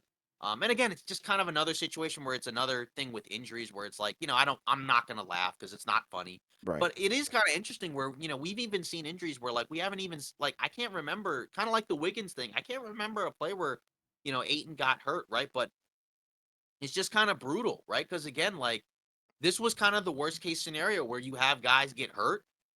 And this was the fear for Phoenix, right? Guys are hurt, and now it's basically Durant and Booker left with the bag. Both of them are playing really poorly. Durant's 2 for 11 at Mm, halftime. Booker's 4 for 12. Um, again, I guess it's not Cancun time just yet, right? But I got one mean, half to go, man. it's getting pretty close. Cameron Payne leading the team in points, 19 points, 7 of 8, 5 of 5. Where was this in game 5? I mean, Thank that you. probably would have helped. But again, this was the issue in terms of you needed guys to step up at on the road and Right. like Denver. I talked about it in the previous podcast. I mean, Jokic 20.6 rebounds, 7 assists, 10 of 12 from the field at halftime. Jamal Murray 18 points, 5 of 8. I mean, he was listed as questionable as well. He was listed with an illness. Yeah, I saw But he that. played. Caldwell Pope 21 points at halftime, outscoring everybody for Phoenix. Um, this is bad. It's rough. Um, I mean, this was the team at the deadline that I think people felt like was the favorite to come out of the West. I leaned towards that at one point, then I leaned away from it because I saw them play and like, and in fairness, Durant missed time, but I'm just like, I don't like a lot of the other guys, Sure. outside of Booker or Durant, because even Aiton, like, I feel like I'm kind of out on it at this point, and it has nothing to do with this game. Um, right, since he was, because he didn't play, right? But just in general, it just there's a lot of questions, and we talked about it, going in, but like we kind of have to talk even more about it now because it feels like this is done. I mean, again, this is back to back years where you get closed out in a game and it's not even close. I mean, because this happened last year against Yeah. Dallas, right, where it was game 7, everything's on the line. They have the best record in the NBA. Didn't have the best record this year, obviously. Had a lot of injuries. In Right. fairness, over the course of the season, that contributed to their record. But still, regardless, I mean, this is just like, and I don't usually use these type of words, right? But this was kind of a pathetic showing. But in fairness, this almost felt like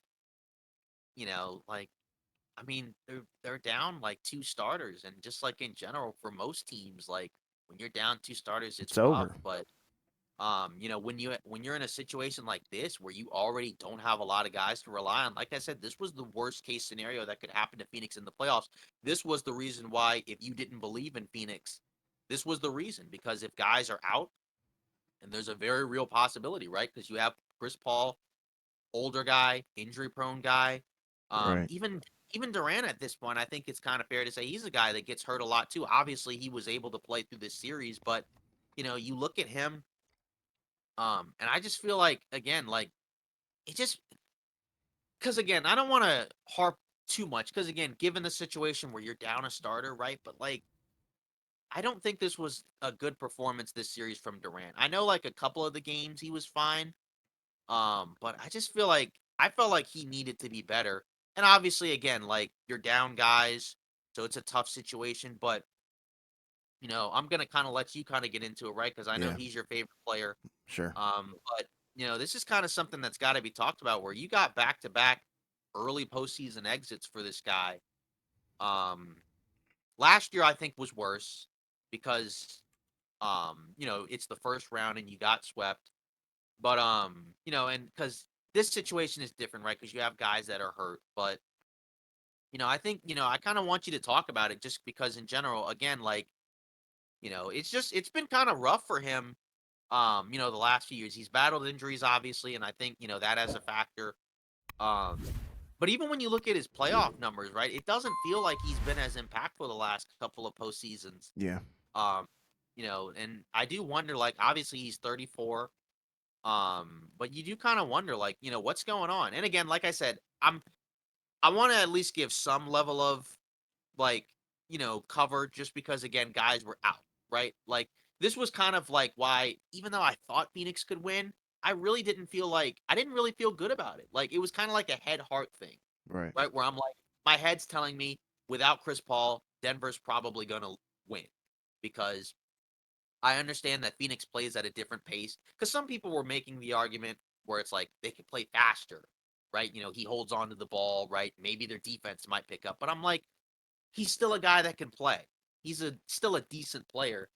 And when you're without, like one of your better players, like it's harder to win. But like just in general, right? Like, what's going on?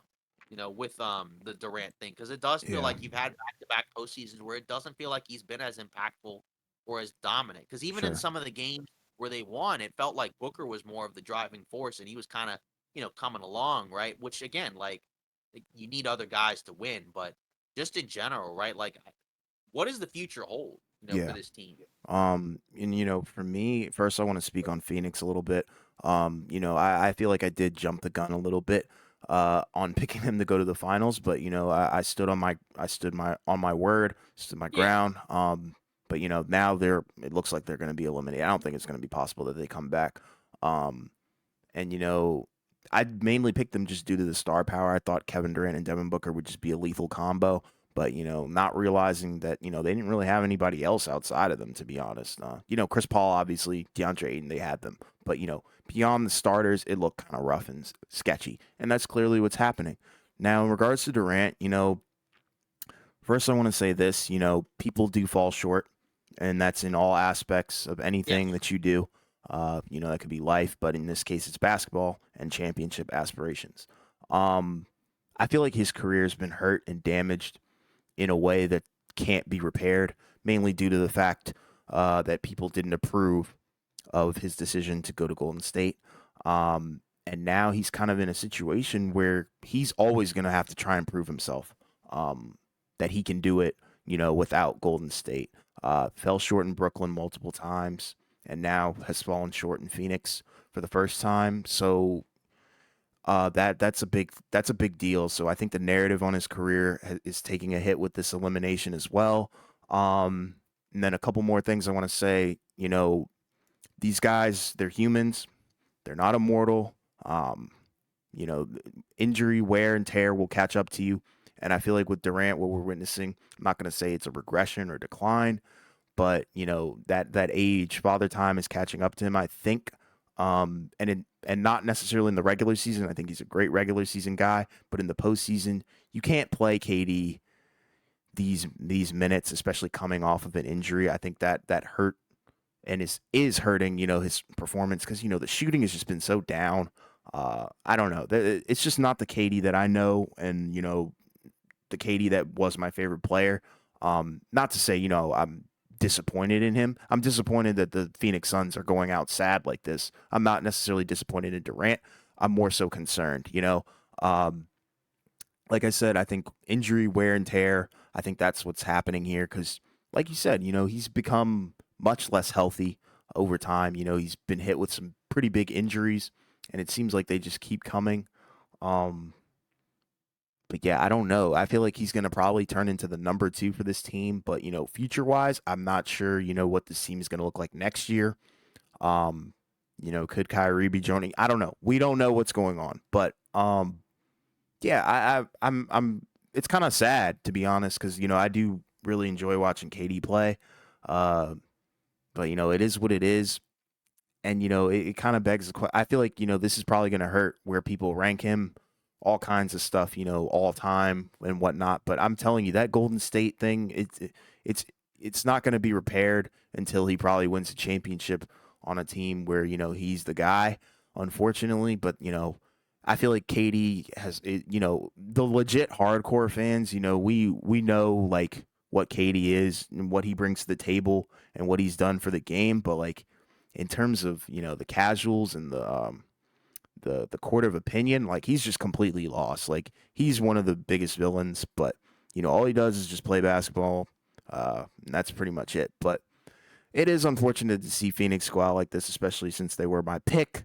Um, but yeah, I mean it's pretty bad because what is he right now? Is he still 2 for 11, 8 points? Right? Let me I mean, refresh. they cut it to 23. Okay. Well, Yeah, now he has 10 points and he's 3 for 12. So it's just but not looking good. I just think he's tired. Simple as that. Speaking on this series, obviously.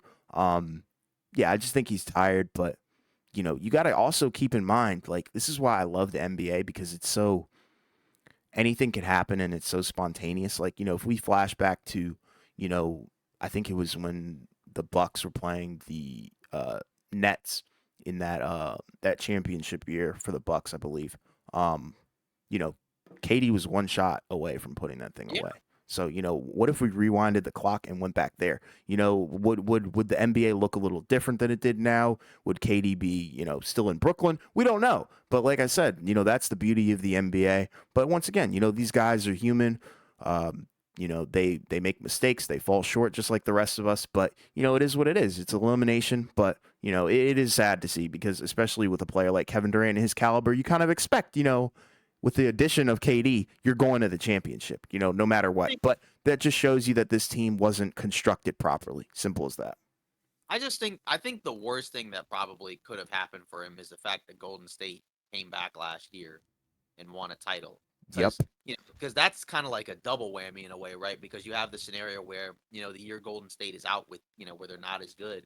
Like you said, his was like 1 inch away from eliminating the Bucks and maybe going on to, win a title. And then it Potentially, yeah. doesn't happen. And then on top of that, the following year, right? Then his team takes a step back, goes out in the first round, gets swept, and then Golden State goes on to win the title. Like I think Yep. those two events, like back to back, I think in a way, like you said, kind of put him in a worse spot. Um, because like even with the net stuff, like if Golden State doesn't win another title, then it's like at least you could make the case where it's like, well, they didn't win anything, after he left, right? Right. So it kind of evens out, right? But the fact that they won one, It speaks volumes. without him, and then maybe have another chance to still win another one without him again at some point. We'll see. Whether or not it's this season or next season, right? But yeah, Right. I think that is kind of a tough spot to be in. And like you said, that's one of the crazy things about the NBA that makes it interesting is like you said, just sometimes it really does come down to like these tiny little moments, right? Where like, again, because like you said, it can't be understated the fact that he was literally 1 inch away from potentially sending the Bucks home. And Yeah. again, they go on to win the title, right? Because after that point, everything just fell apart, right? Because then you had the issue with Kyrie, being away from the team for so long, right? Then Harden, I guess, in response to that, basically wants out, right? So that's just kind of, I think, kind of one of the most fascinating what if stories just for Yes. the NBA in general is that team, right? Because when those guys were together and they played, they were really good. And then, in the playoffs, even without the shot, remember, it wasn't just that he was an inch away. He was an inch away, right, with Kyrie out and with Harden being Exactly. hobbled, because he had pretty much had like the best, one of the best playoff stretches of his career, right? One of his greatest games ever. I think it was that game 5, right, where he basically had like what, almost 50 points or whatever, played Right. basically the whole game. Yeah. Um, so, yeah, it is kind of unfortunate when things come down to these little moments, right? For some players, right? Because for some players, like it just doesn't work out. Yeah. Um, Obviously, I will say this: I don't think Phoenix is quite like in like a complete disastrous position because No. I do think, in fairness, right? I think they have the opportunity to retool, and maybe work something out because you still have the core of Durant and Booker. That's still a very good 1-2 punch. Yes. Again, you just have questions to answer, like we said earlier, with Chris Paul, with DeAndre Ayton. And again, like even in the offseason, right? Like you have a chance maybe to add some guys in the offseason because I think there will be guys who will be like, hey, I want to come to this team to play with these guys. And you'll have like a better collection, to choose from, right? Mm-hmm. As opposed to kind of like getting the scrap heap from the buyout market, right? Like Right. TJ Warren was basically a throw in, in the trade, right? Like some people probably didn't even realize that like Yeah, I he had was on forgotten. the team. And then, Yeah, Terrence Ross, I think he was a buyout guy, yeah, right? Terry Cross was a buyout guy. Yeah. He's playing major minutes, right? And then the other factor, Cameron Payne. I do kind of wonder what his future in Phoenix is. Obviously, Right. he was fine in this game, right? But like nobody cares when you lose by 30 that you Exactly. showed up, right? But like, just in general, like I said, I do think that there is a chance to retool and reload and just refocus. Right. So I don't want to necessarily like, even though we talked about it, I don't want to necessarily like put like a stamp on Durant's career, like they'll never ever win again. Right. Phoenix still has a chance, I think, to stick around, but like you said, in fairness, right, like it comes down to can he stay healthy, um, and can this team perform in the postseason? But regardless, I still think if you're Phoenix, I still feel like you still pull off the trade because again, like we see what Mikal Bridges does, right? But you still got Kevin Durant. But obviously, right, you only have a handful of chances to get it done right before it starts to look really bad. Right. So they still got to win one. I think they'll still have a chance, I think, next year. Health, man. You got to stay healthy, Yeah. though. Because even Booker, right? One of the reasons, because he was a guy I think that could have easily been an all NBA guy if he was healthy. But Yeah. again, he wasn't, right? Because Just he hurt. averaged almost 30 a game. He was hurt, man. Um, yeah, exactly. He Right. wasn't So even an just all-star this season, I don't think, either. no, he wasn't. So Yeah. like that's kind of something that I think you have to factor in where I do think health does matter. And that's, kind of like what we said with like the little snapshot, with the little spontaneousness of the league, right? Like injuries matter. Yeah. Like that's kind of for me, like just I guess it's kind of like to go a little off topic. That's why like I don't typically put asterisks on teams' titles because you always have to have some type of luck when it comes to, winning a championship Sure. in any stretch, right? Because one, you typically have to stay healthy for pretty much the entire postseason run. And if you can't, right, like then you're probably not going to win anyways, right? That's what happened with Phoenix, right? Chris Paul gets hurt, DeAndre Ayton gets hurt, and that's kind of that. Um, and then also you may have to have luck in terms of other teams maybe having some injury issues of their own, right? Right. Like sometimes if you go against a team and they're not Look at the 100%. Clippers, man.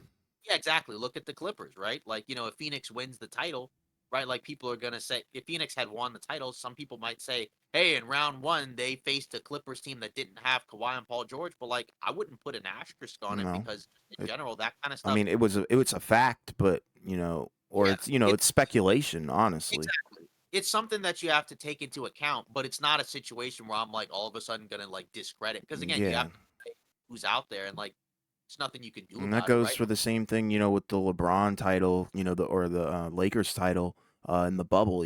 Like I know a lot of people hate on that one, call it the Mickey Mouse ring, but I mean, it's still the NBA. I mean, it's not like the league; it was a different league or something like that.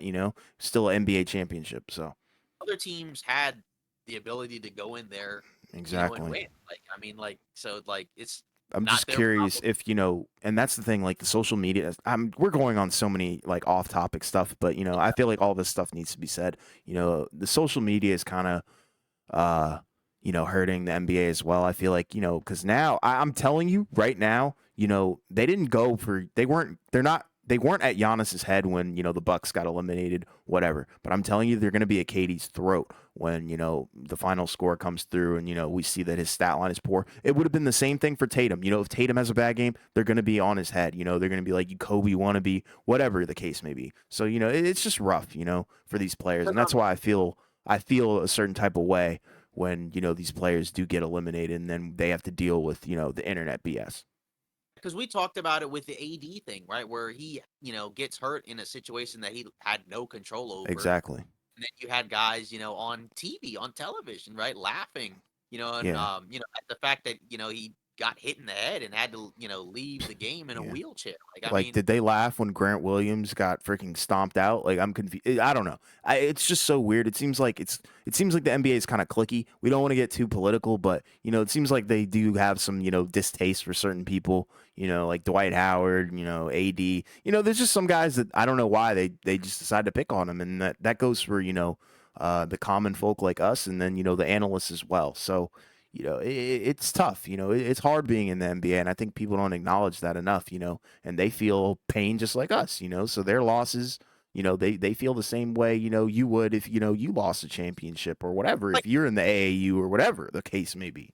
yeah, like I'm sure Booker and Durant like are probably like I'm sure they're not like overly thrilled with the fact like that No, they're they're getting their mad. butts kicked. I mean, like like I mean, they're professionals, right? They want to win. Like Right. clearly they want to This is win. their But like, job. um, so I guess moving on, we're gonna go into so we had all of the all NBA teams revealed over the last, several days or so. So we obviously had all NBA, all rookie, all defense. Hmm. Um, so obviously we had all of our picks going in. So I guess, I'll kick it off. And I guess you want to start with all rookie or all NBA? What do you think? We can go all NBA. Might as well All right. just kick it off Yeah. like that. So we'll start off with all NBA. So we'll go into all NBA first team. Giannis, Luca, Joel Embiid, obviously because he's the MVP. Shea Gilgeous-Alexander and Jason Tatum. Um, to me, I think that is fine. It makes sense. Like it's not that different from what I had. So because I had Embiid as the MVP, I also had him on first team. Right. But I had Donovan Mitchell in there at the guard spot as opposed to Luca Okay. because I just don't necessarily like the idea of having somebody on first team that like didn't even make the play in. It's fair. Maybe that's just me. Maybe that's a little bit unfair. But I'm not gonna sit here and act like it's like some type of egregious, Right. type of placement because I mean he had a terrific season individually. So for me personally, I don't really have any real issues with this list. Obviously, you could swap, depending on how you feel, you could swap out Embiid or Jokic, Right. depending on how you feel, right? But just in general, like there's not really anybody on here where I'm like this person literally should not be here. Yeah. I kind of feel the same way. My list was Luca, Shea, Tatum, Giannis, and Jokic. The only difference, was Jokic. And that was because I firmly believe and still believe that he was the MVP. But that's a conversation for the off season. But shout out to Embiid for making All NBA and getting the MVP award. And then moving on into All NBA second team, Donovan Mitchell, Jalen Brown, Jimmy Butler, Steph Curry, Nikola Jokic. Um, Not super different from what I had. Again, I had Luca on second team and I Right. had Mitchell on first team, so just swap those. I had Jalen Brown. I actually had Randall as the other forward in second team. And I had Butler on third team. But Okay. like I said, this is not a scenario where I'm gonna complain because again, I think you can make a case easily for Butler because he had a pretty really good individual regular season. Um, so I think again, like it's another scenario where I think this is fine, right? Like I don't really have any issues here at all. Yeah. Mine was kind of different. I had Dame, Steph, KD, LeBron, and Joel Embiid. KD didn't meet the threshold or whatever. Just didn't play enough games. Simple as that. He wasn't healthy enough. I had LeBron rated a little bit higher. I don't want to spoil, but I think he's in the third team. Um, I understand why Dame isn't there. I just like to show love to Dame. He's one of my favorite players. But I guess he wasn't there just because of the fact that they Portland season ended so tragically. That was a pretty rough season for them. Um, so I can't really complain with that, and this was a way ahead of the time that these were announced. So looking back on it, it's cool to see what the final outcomes were versus our predictions. Because we did this think this was like episode 28 or This, so. yeah, We're this is a on while ago. 30, yeah, we're on 37. So I mean, this was pretty much like, over a month ago, I Yeah, think, right? this is So basically, yeah, this is a while ago. yeah, so I mean, at this point, I guess we'll go to third team now. Sure. So going there, De'Aaron Fox, LeBron, Dame Lillard, Randall, Sabonis. Um, for me, my third team was relatively similar. I mean, I had Ja in there instead of Lillard. Okay. Personally, just because again, I just didn't like, and it has nothing to do with Lillard because, like you said, I'm a big Lillard guy too. I just felt like again another scenario where didn't make the play in. They sat Right. him the final stretch of the I season, get so it. I just personally don't like the idea of having somebody rewarded being on All NBA team with that. Again, I'm sure there's years you can point to in the past, right, where that happened. Right. But yeah, Fox I had on there obviously because again he had a terrific regular season. Right. Bonus, it's kind of interesting because again this kind of factors into the games played situation, right? Where, I think personally, like when you look at the center bracket, right? Like I personally think Anthony Davis had a Yes. better individual season Yes. than Sabonis, but I think a big factor for why he wasn't on there as opposed to Sabonis was because Sabonis, played almost every game and his team was the third seed. Yes. So, it just kind of goes into just how the voting in general oftentimes, it's never going to be objective personally, right? Because everybody, you have reporters covering different teams, and there are other people within the media that, have other positions as well, right? But just in general, it always is just something that I find kind of interesting. And, there's always going to be snubs, unfortunately, because you only have 15 spots on, Right. all NBA first between all NBA first, second, and third. But it's going to be interesting next year, right? Because next year, obviously, they have the two caveats now where you have to play 65 games at least. And there's a number of guys on this list that wouldn't have qualified No. if that rule was here. And then also in general, you have the other caveat, right? I believe where it's going to be positionless, right? So you could have a scenario where like maybe you have like three guards on All NBA, Right. or maybe you have like three, four forwards on All NBA. So just kind of going forward, that's going to be kind of interesting. Um. So for my third team, it's kind of odd. But I feel like this kind of, I don't know. This is just a weird one. I don't know what I was on when I made this, but I did have Jalen Brunson there. I feel like that was kind of well deserved. Um, I had Donovan Mitchell, lower, in the third one. And I had Jalen Brown, Julius Randle, and Domantas Sabonis. I don't know. When it came to the third team, I kind of blanked out. Just mainly due to the fact that a lot of these guys missed time, and I really wanted to put AD there, but couldn't do that.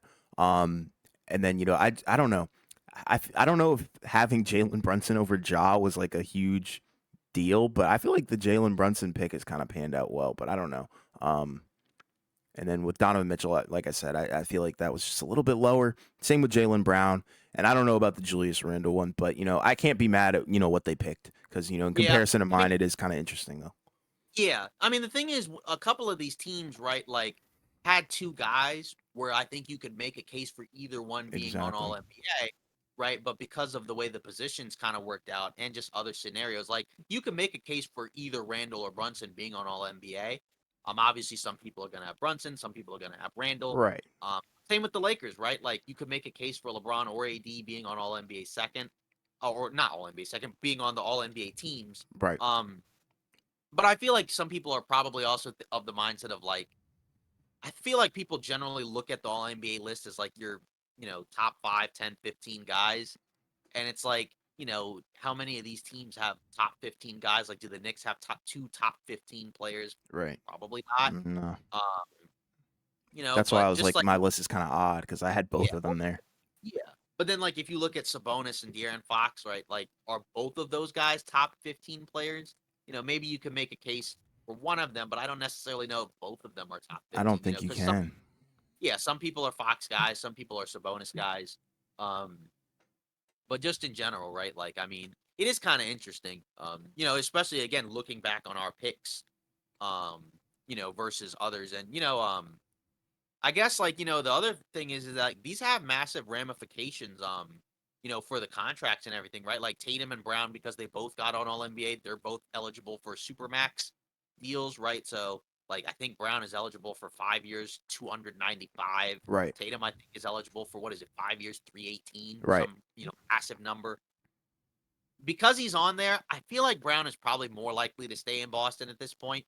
I mean, I never really personally felt like he was going to leave necessarily. I mean, there was always a chance, right? Obviously, people felt like some of his comments thought, could have been, you know, construed or interpreted as that. But like, just in general, um, I didn't necessarily feel that way. But now that he's got the supermax thing, I don't think he's going anywhere because there's no way he's turning down 300 million Right. over 5 years. I mean, I Yeah. don't think I don't think he's that insane to turn No, something down.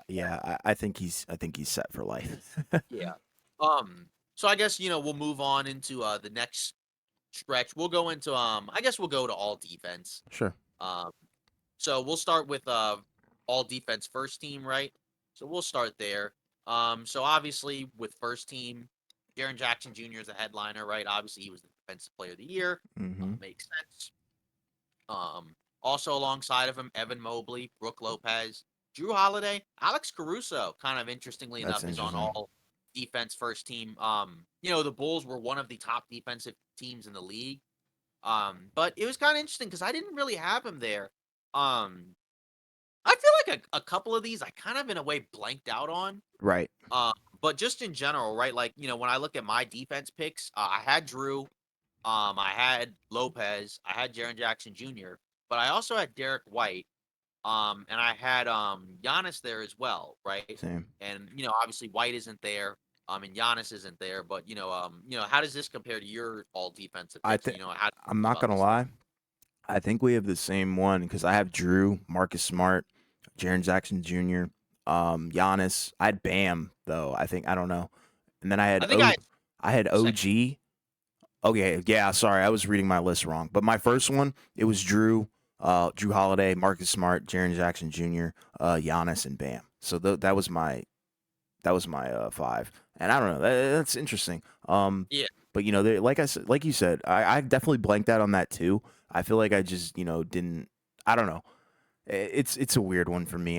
But I can't complain about the list. I do like the list. I then think going their to list all is a little bit better than mine, to be honest. But yeah, and then going to all defense second team, um, it was Derek White, hmm OG Anunoby, hmm Dylan Brooks, hmm Draymond Green, Bam Adebayo. Now I okay, definitely got a number of these wrong. yeah, me too.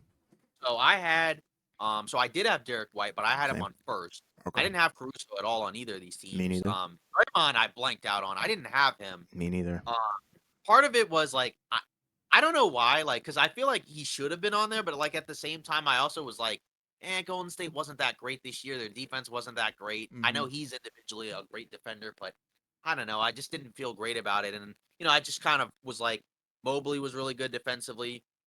Jaren Jackson Jr., Brooke Lopez. But um, the one that kind of surprised me was I thought at least Giannis would get on one of these lists, but he's not Exactly. there at all, and that was kind of a huge shocker to me. Right. Um, just because like I'm just like, wow. I mean, like he should have like I thought he should have at least been on one of these, but I thought that was kind of a big snub. Obviously, I think it sounds like he was obviously not happy with it either. So I just I just don't know. So, yeah, I mean, Yeah. sorry. No, you're good. No, What?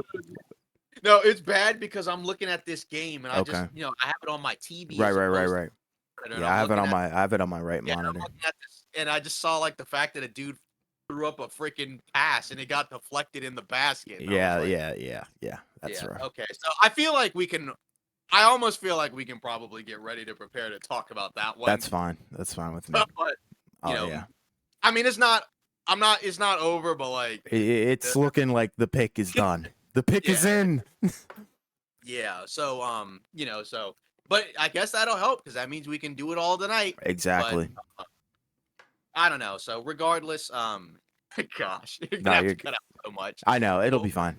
yeah, but yeah, but for this all defense second team, I don't know, and first team, like I feel like I overall am fine with most of these picks. Yeah. I just feel like Giannis should have been in there. Same. Even looking at the votes, right? Like when I look at the votes, um, I think like Anthony Davis, I think he was like honorable mention or something like that. He didn't even Wow. really get a vote. And I'm like, wow, it's just kind of surprising to me because the Lakers, since the trade deadline were one of the best defensive teams. I understand it's over the course of the whole season, but I'm Right. like, there's no way you could look at that Lakers team and not be like, Anthony Davis is the main reason why their defense is good. It just I don't know. It just feels like he's kind of gotten like just like kind of like a weird level of I don't know if disrespect is the right word, but it just kind of feels like it's just been really He's like been just overlooked.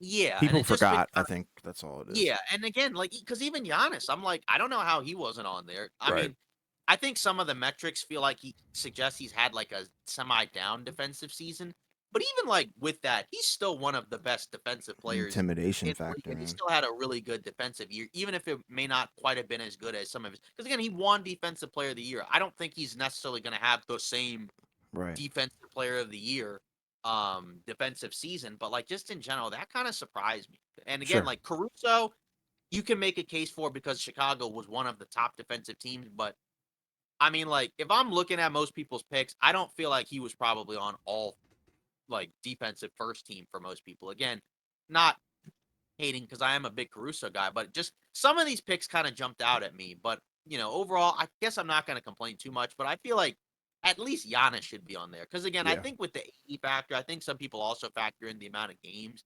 But then even like with some of these other guys, like some of these other guys missed games as well. And like, because Jaren Jackson Jr., I think Anthony Davis, I don't think he played quite as many games, but I think he played more minutes. Okay. So it's like, okay, well, if he can be on the list and he played, and why isn't the guy that played more minutes also on the list? But just kind of an interesting list in general. Like I said, I'm not going to complain too much because, again, media votes, obviously, it's going to be different every year. There's always going to be snubs, because Right. there's only so many spots. But I don't know. This one kind of surprised me a little bit. This was definitely the most surprising one because all NBA teams, I thought we just talked about it. Like overall, I thought those made sense Yeah. and we're fine. We didn't really have any real issues there. But like defense is that one was kind of weird to me. Yeah. I feel like But Giannis has to be there, but for my second team, I had OG, Derek White, Jaden yeah, McDaniels, Mobley, and Lopez. So my yeah, list that was is another. my list is very different, but it Yeah, is what it is. yeah, because I had Mobley on second team. Mm-hmm. He was on. He ended up being on first. Right. Um, I had McDaniel's just like you. Right. I had Bam on second team. He was there, right? McDaniel's wasn't there. I had OG there. He was Right. there. Smart I had there. I do think Smart has had a down year. Sure. So I like, had him on team one though.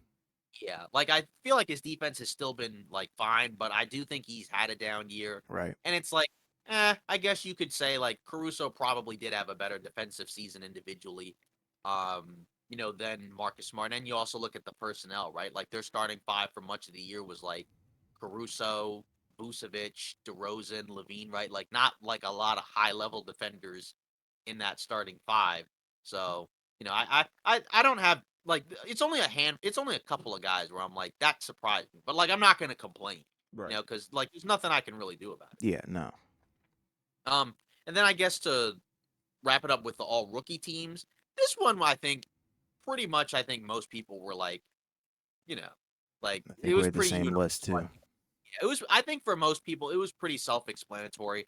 Obviously, Paolo Banchero, Jalen Williams, Walker Kessler, Keegan Murray, Benedict Matherin, right? I mean, that's pretty much I think almost everybody's all rookie first teams, right? I mean, that was definitely yeah, that was mine. So I mean, Wait, what was yours again? well, actually, no, I had Murray, I think on second team. Me too. I had Jaden Ivy one. Yeah, because I was but yeah, I had Ivy on first team. Yeah. But still, like the players that are on Yeah. Yeah. I think we all have the same players. Yeah. And then looking at all rookie second team, Jaden Ivey, Jalen Duran, who I actually did not have. I didn't have Um, him either. I yeah, had Mark Williams. Jabari Smith Jr., who we both had on there. Mm-hmm. Um, Jeremy Sohan, he was on there. I had Okay. him off Me too. um because I had Murray there, I had Sharp there. Me too. Um, so it was a little bit I had different. And then Nemhard. yeah, and then the other one was Tari Eason. So Okay. ours was a little bit different. But Yeah. again, like I think any of these guys, like they're fine choices. And like even some of the guys who didn't get on there, they did receive some votes. Like Nemhart receives, votes. Sharp did as well. Mark Williams didn't really get any votes. I think Yeah. part of that was because I think the first half of the season he didn't even really play because he People was in the didn't know G who he League. But, was. like, Yeah. yeah, but that wasn't even really like a him thing. That was more so like just the coaching staff, for whatever reason, they put him in the G League. Because I'm like, it wasn't like there was any center on there where it's like, okay, we have to play this guy over Mark Williams. It was Right. Mason Plumlee. And like Mason Plumlee's fine, right? But like, I don't feel like he's somebody where it's like, we have to play this guy and not play Mark Williams at all. Like he Right. wasn't even a backup center. Like, but they also had Nick Richards there, and he exploded during this, right? Because their centers came to life after the trade deadline once they traded Plumlee, right? Because then Nick Richards was playing a lot. He got a contract extension, I think, right? Mark Williams was playing a lot. So, it's fine, right? Like again, like these I don't usually complain about, especially the rookie ones, because like I'm not gonna like get on, like these people and say like, oh, this rookie was terrible. He shouldn't Right. be on the list. This was a solid rookie class, like there were some pretty good players, I think, especially like at the top, right? Because Boncaro is obviously awesome. Right. Kessler's been really good. Jalen Williams has been really good.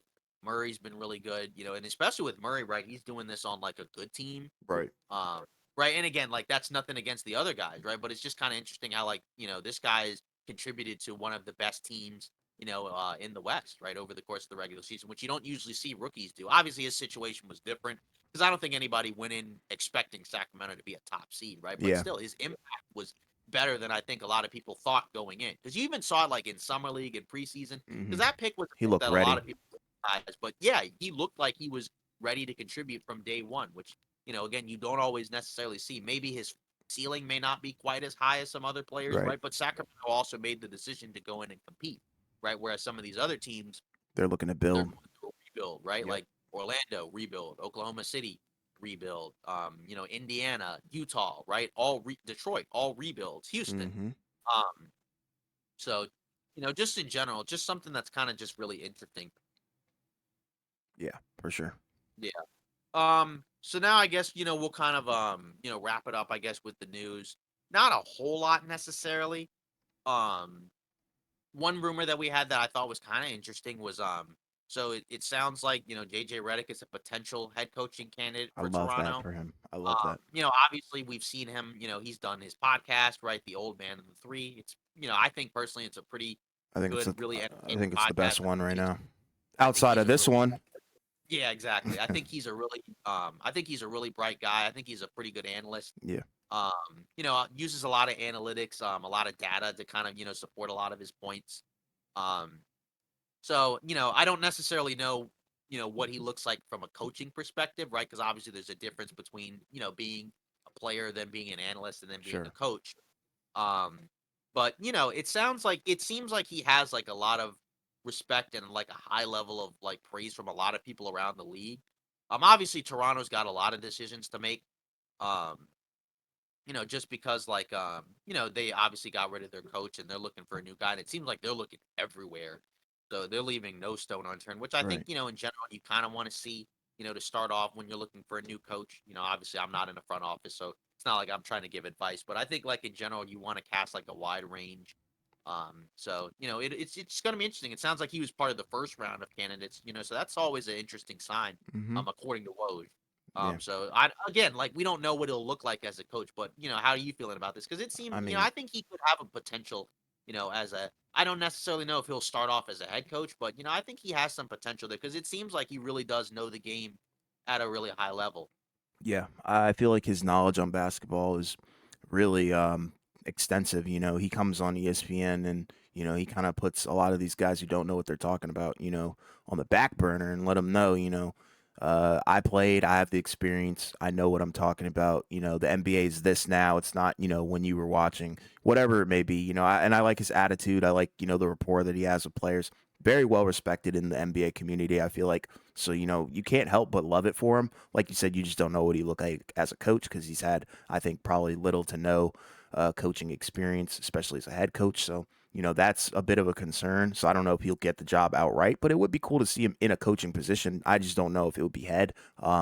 But eventually, I would love to see him be a head coach. And he's kind of young, in terms of real He's world age, not NBA age. Obviously, he's too yeah. old, but real I don't world age, he's pretty young. yeah, I don't even think he's 40 years old. So I Exactly, mean, that's my point. yeah, so he's got, a ton ahead of him. Yeah. Um, I guess going back to coaching, the Bucks seems like they've also kind of, had a wide net. Kenny Hmm. Atkinson is a name that's been mentioned I like that. alongside other guys like Charles Lee, James Borrego. It's also been, according to Woj, it's also been rumored that they're also potentially looking at current head coaches around the league. Oh wow. So maybe they might be looking to poach, somebody that's coaching right now. Okay. Obviously we'll have to see. I do kind of wonder who that might be. Right. I wonder, like, because again, maybe you look at a situation. I'm just throwing, this stuff out here. This isn't, this has no reporting. But maybe like a Ty Lue, right? Maybe he looks at his situation with the Clippers, and maybe he decides, to move on, Yeah, that's a um, good hypothetical. and go somewhere else. Maybe go to Milwaukee to coach Giannis. Um, but obviously, like, if you're going there, I think you need at the very least some level of confidence that Giannis will stay long term. Because I mean, obviously, you're not going to turn down a head coaching job, but like you also, I feel like it wouldn't be great to be in a situation where like say like what happened with Steven Silas, right? Where like he's brought in expecting to be the head coach for like Harden, I guess John Wall or Westbrook or Yeah, whomever I think it at the was time, John Wall. John Wall. right? And then those guys are gone, right? And then he's basically left holding the bag, and he's stuck with a bad team, right? So it's like you got to weigh your options, but Sure. obviously, again, you may not necessarily have a ton of flexibility decision making wise, as a head coach, right? But And head if you're coaches have looking, agents too. yeah, but So. they have agents too. They talk, so they, in a way, I feel like they probably have more insight than certainly we have in terms of what's going on around the Hmm. league in terms of where players' heads are at. But just in general, right? Like again, like kind of similar to the Raptors thing. Like it's good that they're going around, leaving no stone unturned, and Yeah. kind of looking around, trying to see like, okay, um, we're looking for these types of head coaches, and we're gonna basically grab everybody because even some of these names that they've mentioned at different points, like I've heard their names, right? But like some of these guys are assistants, and I don't necessarily know, like what level of responsibility they have for the teams, right? But again, like it's good to kind of see, right? Because we've seen a shift with the coaching in the NBA, right? Where like in the past we would generally get like the same guys, coaching over and over and over again, right? For like 20, 30 plus years, right? But now we're kind of seeing like a new wave of head coaches coming in, right, with different philosophies, different schemes. And obviously, they're not all going to be successful, right? There's going to be some, right, that come in, that end up leaving early, right? But then you have some others, right, that come in where it's like, wow, these guys are really good, Right. because like, say, I thought Ime Udoka did a great job in Boston. Obviously, he's in Houston now, right? But, you look at some of these other coaches, right? Just say like I think Willie Green's been fine in New Orleans. Obviously playing game notwithstanding, um, but just in general, right? Like it's kind of cool to see like all these different guys coming in and getting opportunities. Sure. And it does feel like there's also like a difference in terms of getting, I guess, more like players coaches, right? Right. Where like guys that have, like you said with Reddick, right? Guys that have more rapport with the players, that have really good relationships with the players, right? Whereas like back in the day, right? Like you had coaches where it's like they're kind of like just the coach and like that's kind of it, Yeah. right? Whereas now, like it almost kind of feels like they're, I don't want to say like coworkers or friends, but like kind of like that, right? Where Yeah. it It's feels like different there's a now. better, yeah, where there's like a much stronger relationship, which I think you do need to have. I think the coach and their players need to have a strong relationship, right? Because you're gonna hang out with them right over the course of several months, over the course of a year, potentially longer if you're trying to win a championship. So I think this Exactly. is good to see. Obviously, we can go on and on about that, right? But we have kind of run pretty long, I Yes, think. we have. So I guess we might as well probably wrap it up, around this point. Obviously again, that's it, for today's episode of Off Ball Takes. Again, another really long one, but Yeah. as the playoffs go on, we have to talk about We these have games. We to. also have to talk about things surrounding them. Obviously, next week everybody, we'll need to look out for, well, not next week, but as we mentioned at the beginning of the stream of the podcast, we may do a live stream Yeah. depending on the results of the Laker Warrior game. Yes, So sir. maybe look out for that. Next week I think we'll also probably do a live stream following the games after the draft lottery, Yeah, because I think that's probably going to deserve some attention as well, for right? sure. When we look at where these young guys are going to go, just big things planned over the course of the rest of the postseason and the offseason. We thank you for the support. Don't forget to like and subscribe. And all that other good stuff. And I guess we will see you next week.